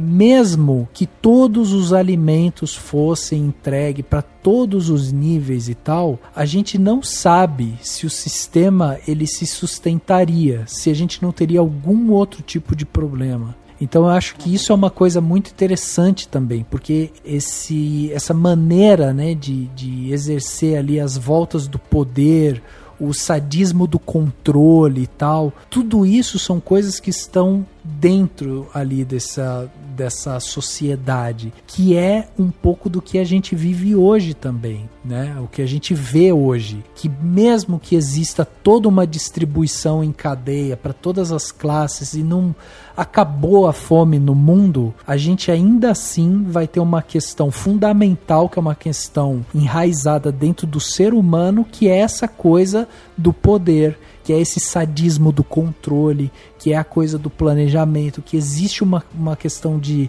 hierarquia. Então, assim, o filme eu acho ele muito feliz justamente nessas metáforas que ele propõe pra gente, sabe? Eu acho que foi uma das grandes descobertas que a Netflix teve aí nos últimos tempos. Tem uma interpretação também de que esse seria a representação do purgatório, né? Porque são 333 andares, então seria o meio termo entre o céu e o inferno, que seria o 666, o símbolo da besta e tal, e que isso seria então, assim, seria meio que o lugar onde se decide se a pessoa, pra onde a pessoa vai, né, de acordo com as ações dela, né, pro inferno ou não. Eu acho que, assim, é uma possibilidade, não acho que é uma coisa que me encanta, sabe, assim, uma coisa que eu falo, nossa, isso é muito incrível. Não, é uma coisa que é uma possibilidade apenas, e não muda os outros debates, mas é uma coisa de se pensar também, assim, no sentido de que reproduz de maneira muito intensa o que já tem na sociedade nossa, né, que a gente vive. E aí é como se você estivesse vendo qual seria, né, o ponto, assim, qual seria o limite que a pessoa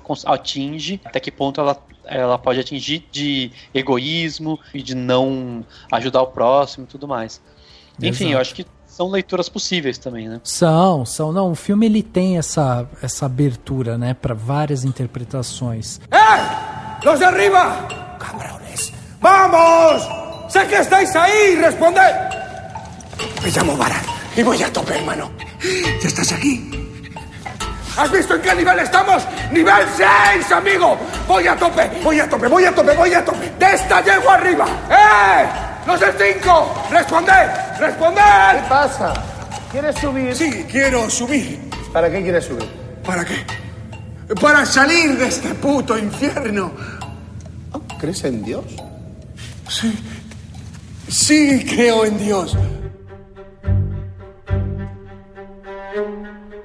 Vamos dar a nossa nota aqui, vamos trazer quanto que a gente gostou de O Poço, ou quanto a gente não gostou, quais são os pontos que incomodaram a gente e tudo mais. Vamos simplificar tudo isso num número de 0 a 5, né, podendo ser número quebrado. Então, Dani, vou começar com você aí, uma nota para O Poço, o filme aí da Netflix, que tá em primeiro lugar no top 10 da Netflix. Qual a sua nota? Então, acho que uma coisa que a gente precisa levar em consideração também, que a gente não comentou aqui, é tipo, as atuações são excelentes, né? Trilha. Todas as atuações. A trilha sonora é sensacional, né? Toda a coisa claustrofóbica, a escolha daquelas, tipo umas janelinhas, né? Que às vezes até a impressão de ser um prédio e não um poço, ou então são luzes talvez, mas enfim, pode ser tipo aquelas janelas que não passa muito a luz, você só deixa aquela iluminação meio fraca e tudo mais, e que dá aquela sensação de fechado totalmente e tudo mais. O próprio conceito do tipo... Tudo muito, muito bem explicado. Você tem lá a pia, você tem um banheirinho, você tem tipo uma cela que faria sentido, né? Com explicações, né? Se alguém buscar encontrar essas explicações. Mas eu acho que o único problema, a única coisa que me impede de dar uma nota muito alta estaria principalmente no fato de que dessa alternância entre o social e o pessoal, sabe? Eu acho que são coisas diferentes. Você propor questões que me fizeram relacionar a impostos e a classes sociais e a questões da sociedade, elas precisam de respostas menos focadas no indivíduo, entendeu? E que entra um pouco na crítica que o Cauê já comentou, né?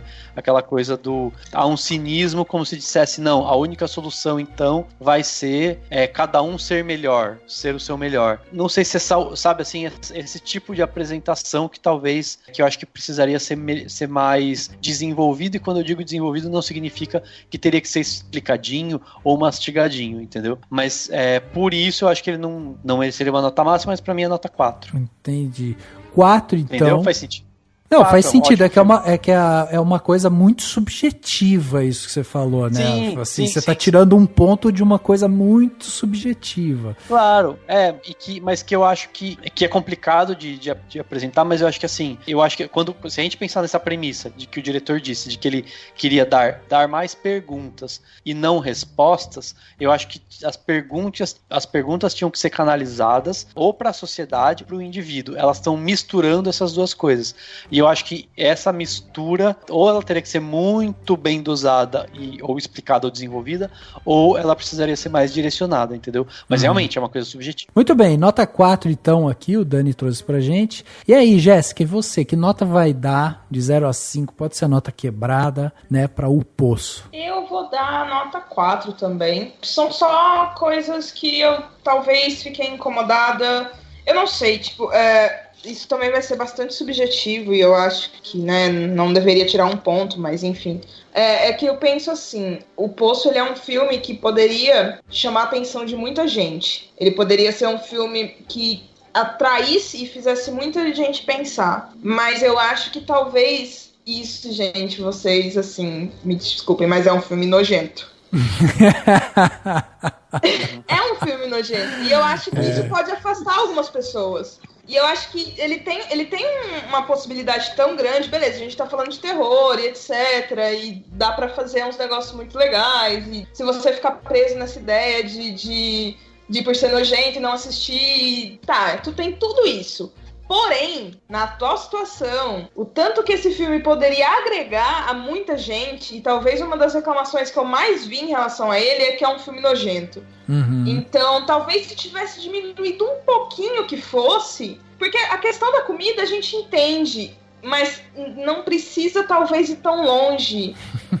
Mas talvez pode ser também um puritanismo da minha parte, entendeu? Só que eu entendo também que se você diminuísse um pouco, talvez você agregasse mais. Entendo. É muito complicado. Então, tipo, foi algo que me incomodou um pouco e por isso eu daria a nota 4, no caso. 4, muito bem. Então, Jéssica dando nota 4, Dani dando nota 4. E você, Cauê, vai ficar nos 4 também ou vai dar uma notinha diferente aí pra nós? Bom, como a Jéssica falou e o Dani também, eu acho que sempre é difícil falar em terceiro, porque vocês já citaram todas as qualidades técnicas do filme. Eu até separei aqui o nome da Aranzazu Kaleha, eu não sei pronunciar o nome, mas a trilha sonora do filme é excelente. Eu acho que eu não preciso rasgar mais elogios aqui do que o Dani, você, mesmo a Jéssica já tenham rasgado, mas eu acho que mano, eu acho que é isso. Lá no novo extremismo francês, no torture porn, foda-se, com o choque, a gente conseguiu extrair mensagens fodas que se esgotaram ao decorrer das décadas, e agora a gente tá no momento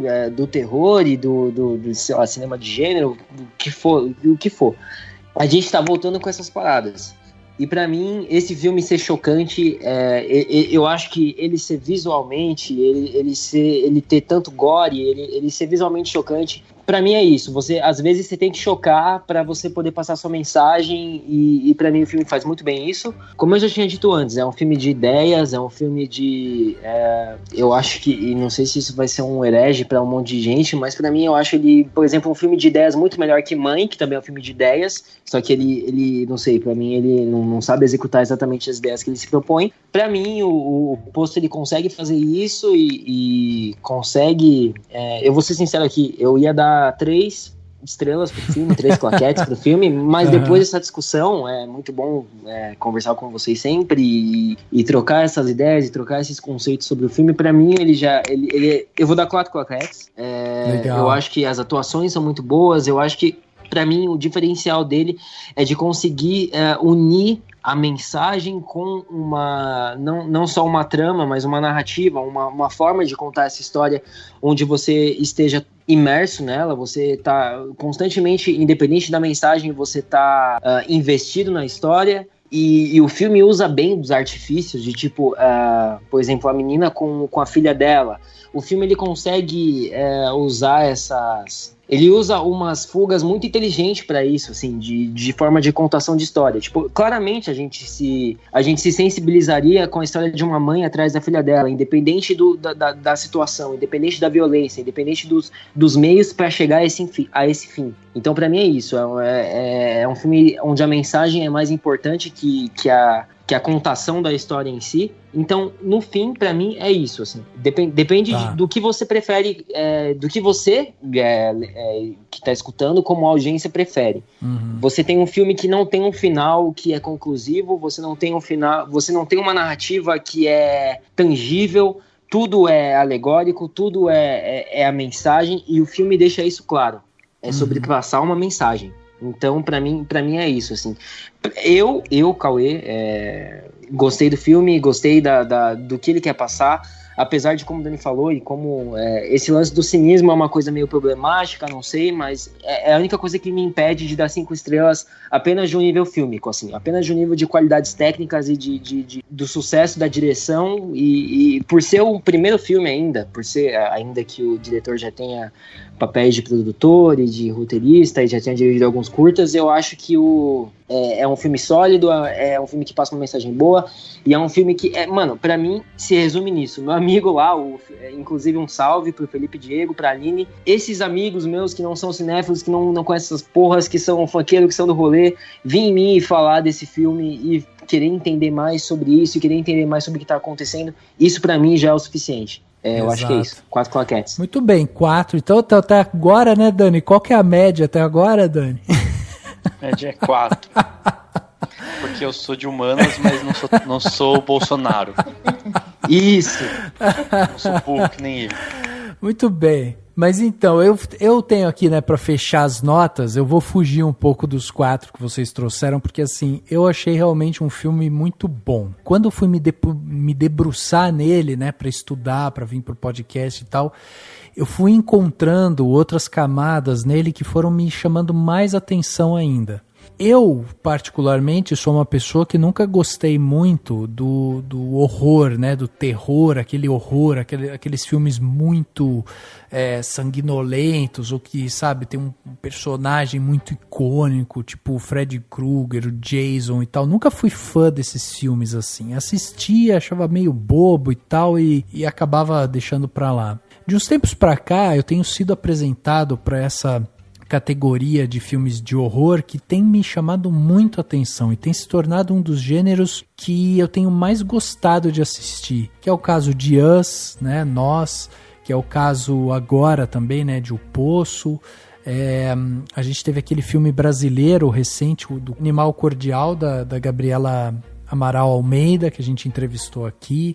Então assim, eu tô sendo apresentado a um nicho aí de horror, suspense e tal, que tem me chamado muito a atenção, assim, porque ele traz essas narrativas muito interessantes.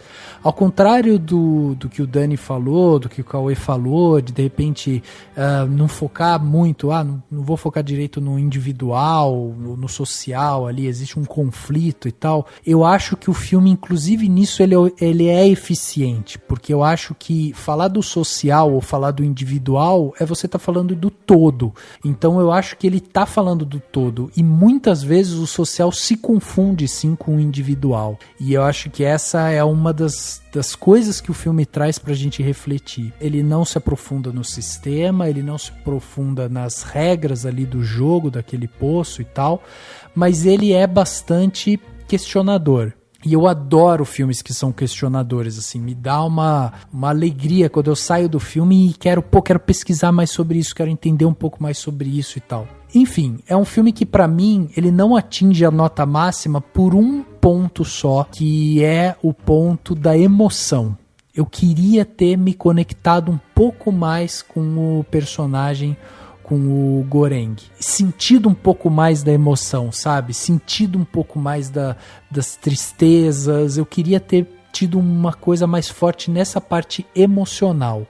Como, juntando, né, aqui as justificativas aqui de todos, como a Jéssica também falou, que isso é um filme nojento e tal, eu acho que isso é uma coisa que prejudica ele justamente no sentido de que não é todo mundo que vai conseguir digerir esse filme, não é todo mundo que vai querer assistir ele até o final, porque ele é incômodo em vários aspectos, propositalmente. Então até aí eu compro a ideia dele, mas eu acho que se o filme tivesse uma pitada ali de emoção, sabe, uma pitada de conexão, assim, de uma coisa um pouquinho mais, sabe, emotiva ali e tal, talvez o filme chegasse num ar sublime, assim. Talvez se a gente se importasse um pouco mais com o Goreng, a gente teria um filme nota 5. Para mim esse é um filme 4,5, ele é um filme excelente, assim, eu acho ele, assim, ele traz questionamentos fantásticos.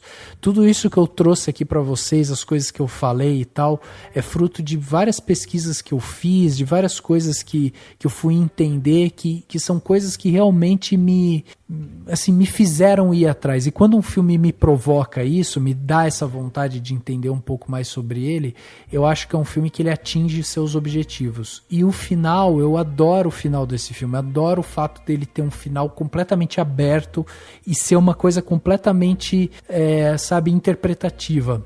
Não existe resposta certa, cada um vai dar a sua resposta, cada um vai dizer como vê. Os mais puritanos, talvez os mais idealistas, aqueles que entram no poço como o próprio Goreng, talvez assistam o final do filme e falem, pô, ela subiu e a galera olhou ela e salvou a menina e pronto. Os outros que talvez sejam um pouco mais trimagazi, né, os realistas que levam a faca pro seu poço, talvez olhem aquilo e vão falar, bom, a menina vai chegar lá em cima, os caras vão falar, puta, uma prisioneira escapou, volta com ela lá embaixo e pronto, acabou, né? Os outros que talvez se conectem um pouco mais lá com o Sr. Brabeng, lá, né, aquele religioso que a gente estava falando aqui, que é o que passa a mensagem, né, pro Baharat e tal, que são esses religiosos, talvez falem, bom, o Goreng morreu antes de chegar no final e tudo aquilo ali não passa de um sonho e tal. Então veja como a gente tem personagens que se conectam com vários tipos de espectadores. E eu acho que tudo isso é muito interessante, porque faz a gente se questionar qual é o nosso poço, sabe? Onde que a gente está nesse poço poço social, onde a gente está no nosso poço individual, sabe? Dentro da gente, onde que a gente está, em que andar a gente tá no nosso poço. Então acho que é um filme muito bom realmente, mas pra mim faltou só essa pitada ali de emoção. Então se a gente pegar aqui os 4 do Cauê, os 4 do Dani, 4 da Jéssica e meus 4,5, estamos dando aqui para o Poço a nota de 4.13. Essa é a nota oficial aqui do Cinemação para esse filme. Então o filme está aí na Netflix, facinho de ser assistido, e depois de tudo isso que a gente conversou aqui, nada mais justo do que você mandar a sua interpretação desse filme.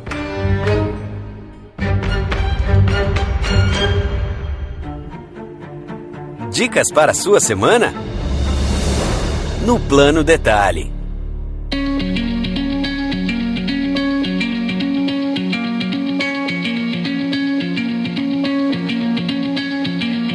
Plano Detalhe da semana, mais do que nunca o Plano Detalhe se tornou um quadro aqui importante, né, para as semanas dos nossos ouvintes, afinal de contas todo mundo em casa, obviamente que trabalhando, né gente, não é também só ficar em casa, quarentena não é férias, né, então trabalhem, busquem aí atividades, façam exercício físico e tudo mais, isso é dica padrão aqui, né, Plano Detalhe padrão.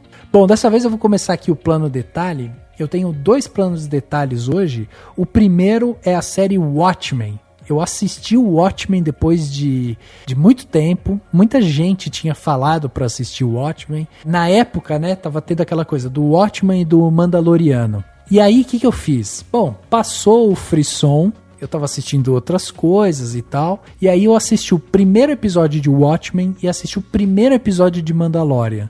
E aí eu falei assim, deixa eu ver qual dos dois vai me prender com um episódio só, porque daí eu vou continuar esse. E o Watchmen me prendeu assim, tipo, muito, mas foi muito mais do que Mandaloriano. A série, ela é muito bem construída, uma série da HBO, é uma série que é muito bem construída.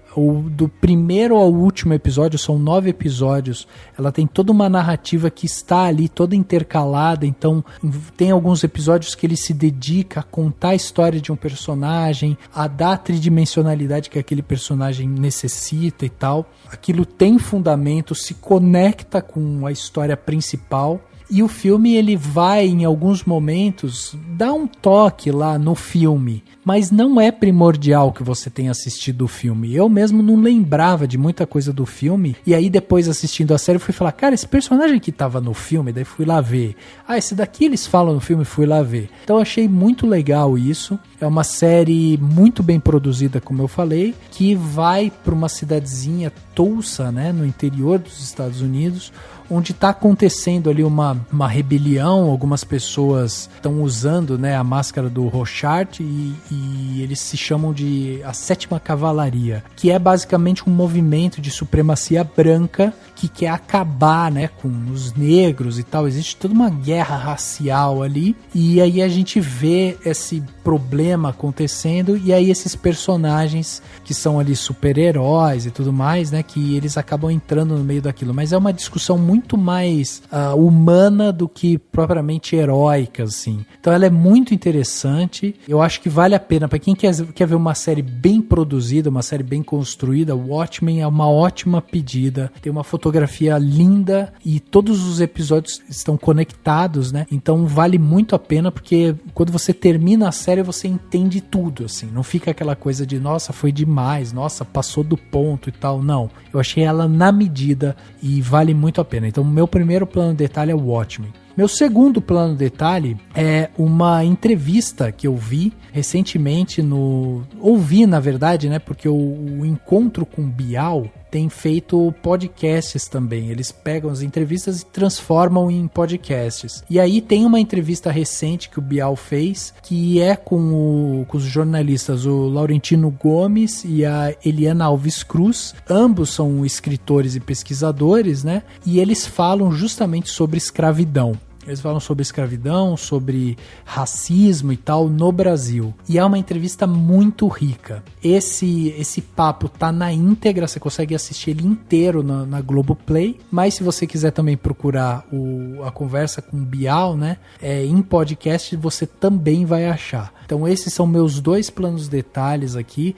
2 temas, né, relacionados, porque falam sobre racismo e tal, que é uma coisa que a gente precisa sempre estar em mente, precisa sempre estar olhando, porque afinal de contas é um tema ainda muito atual. Beleza? 2 planos de detalhes aí. E a Jéssica? Jéssica, o que você trouxe pra gente nesse segundo podcast que você participa aqui com a gente? Na verdade, eu quero recomendar alguma coisa velha, não é recente. Então é uma coisa muito velha, que eu li recentemente e eu fiquei bastante tocada, e eu acho que entra muito nessa coisa de ironia e hipocrisia da sociedade, e eu acho que é muito atual, querendo ou não, que é A Letra Escarlate, do Nathaniel Hawthorne, que eu acho que é um livro que eu li que me deixou, assim, bastante impactada esses tempos, porque a história conta uma mulher adúltera, teve que começar a andar com uma letra A na vestimenta dela, costurada, para mostrar para toda aquela cidadezinha que ela era adúltera.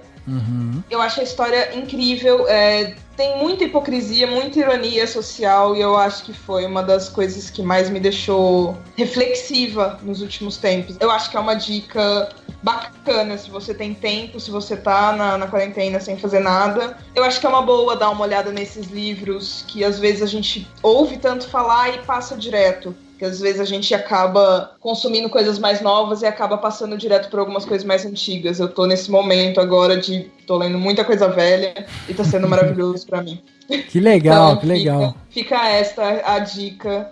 Não é difícil de achar, se você tem aquela assinatura do Kindle Unlimited, tem fácil pra encontrar lá também, então é ótimo. Muito bem, muito bem. Tá aí, é ótimo, né? Reviver cultura, né? Revisitar obras que a gente gosta tanto. Então, muito bom, muito boa dica. Lembrando que tudo que tá sendo falado aqui vai ter link no post aqui desse podcast. Então você não pegou alguma coisa que a gente falou e tal, acessa o post desse podcast, né, dentro do cinemação.com, você vai acessar lá e vai ter lá embaixo, vai ter lá, plano detalhe, Rafa falou tal coisa, Jéssica falou tal coisa, e Cauê vai falar pra gente agora. Cauê, o que você trouxe pra gente de plano detalhe? Opa! Eu vou ser sincero, isso não é uma coincidência. Eu ia indicar o Watchmen entre dos meus planos de detalhes. Oh. Sim. Mas, bom, só reforçando esse plano de detalhe do Rafa, o Watchmen é sensacional. O que ele falou, tudo da Sétima Cavalaria, de como ele funciona bem como uma sequência do Watchmen original, do quadrinho e também do filme. Assim, eu acho que na TV é um dos feitos que eu mais não imaginaria sendo concretizados, assim. E é absurdo, sensacional.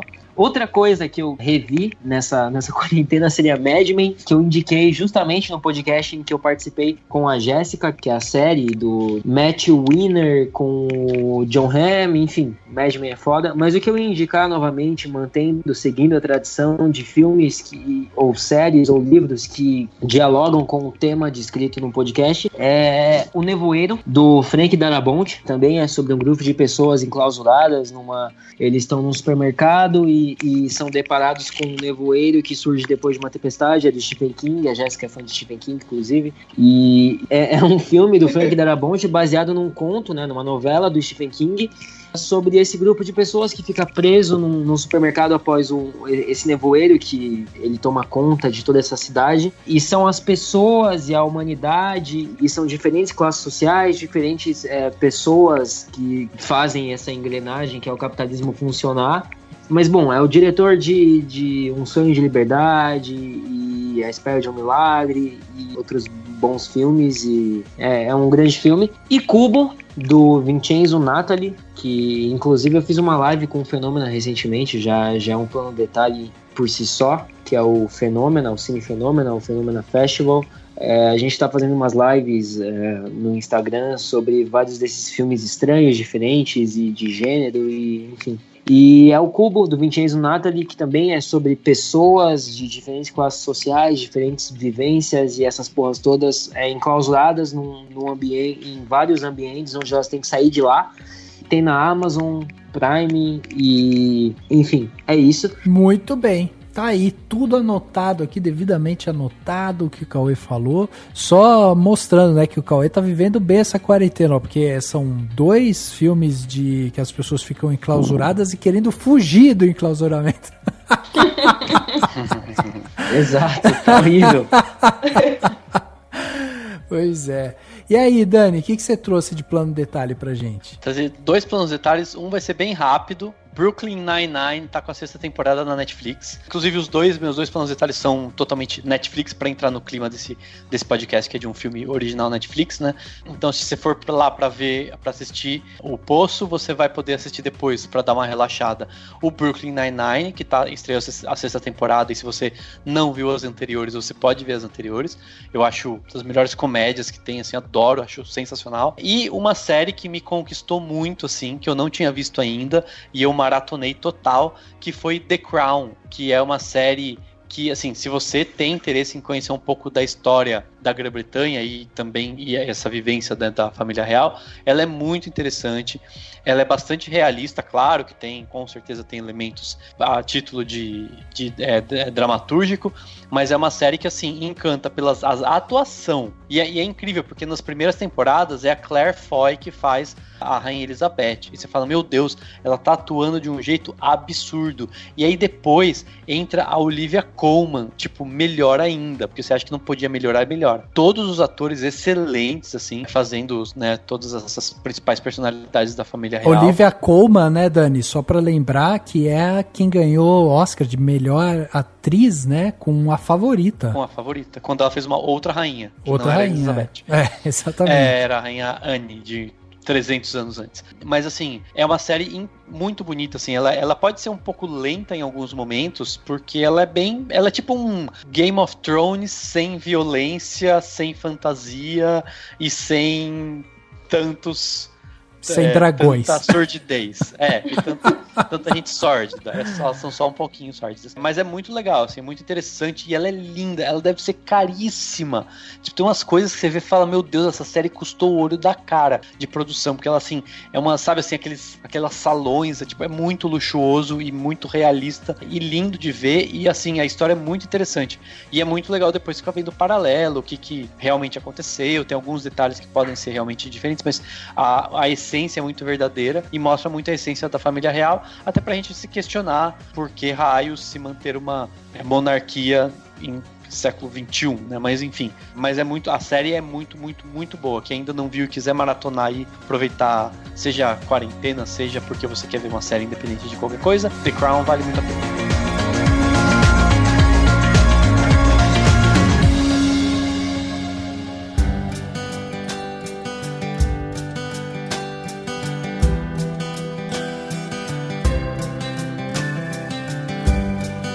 Chegando aqui no final, então, do podcast Cinemação 360, né? Falamos sobre O Poço, esse filme espanhol aí que chamou tanta atenção, que está chamando tanta atenção, facinho de você assistir. E tivemos aqui a participação da Jéssica e do Cauê, que vieram ajudar a gente a debater esse filme. Jéssica, muito obrigado pela sua participação mais uma vez.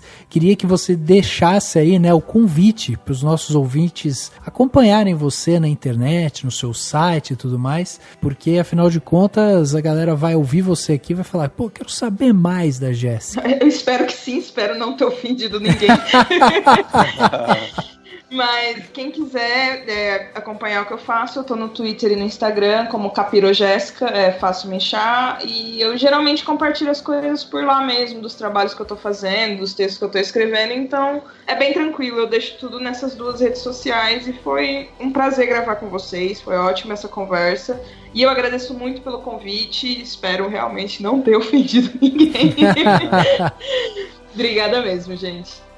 Obrigado novamente. Cauê, obrigado também pela participação aqui. E quem quiser também acompanhar você aí, suas opiniões, né? Suas opiniões sobre BBB e tudo mais, onde que te acompanha?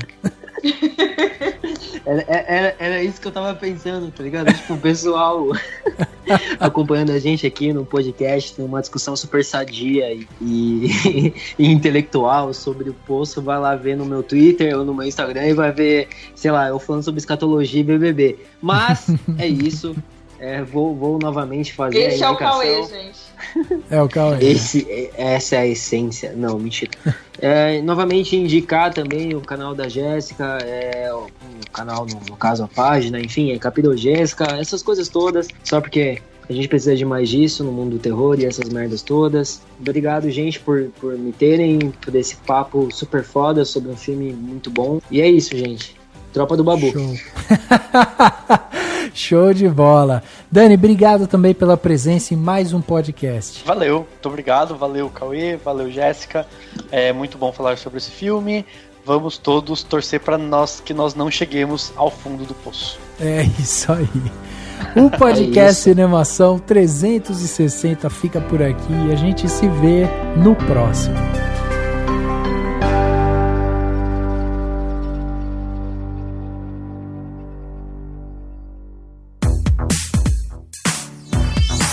Esse podcast foi editado pela Isso Aí Design.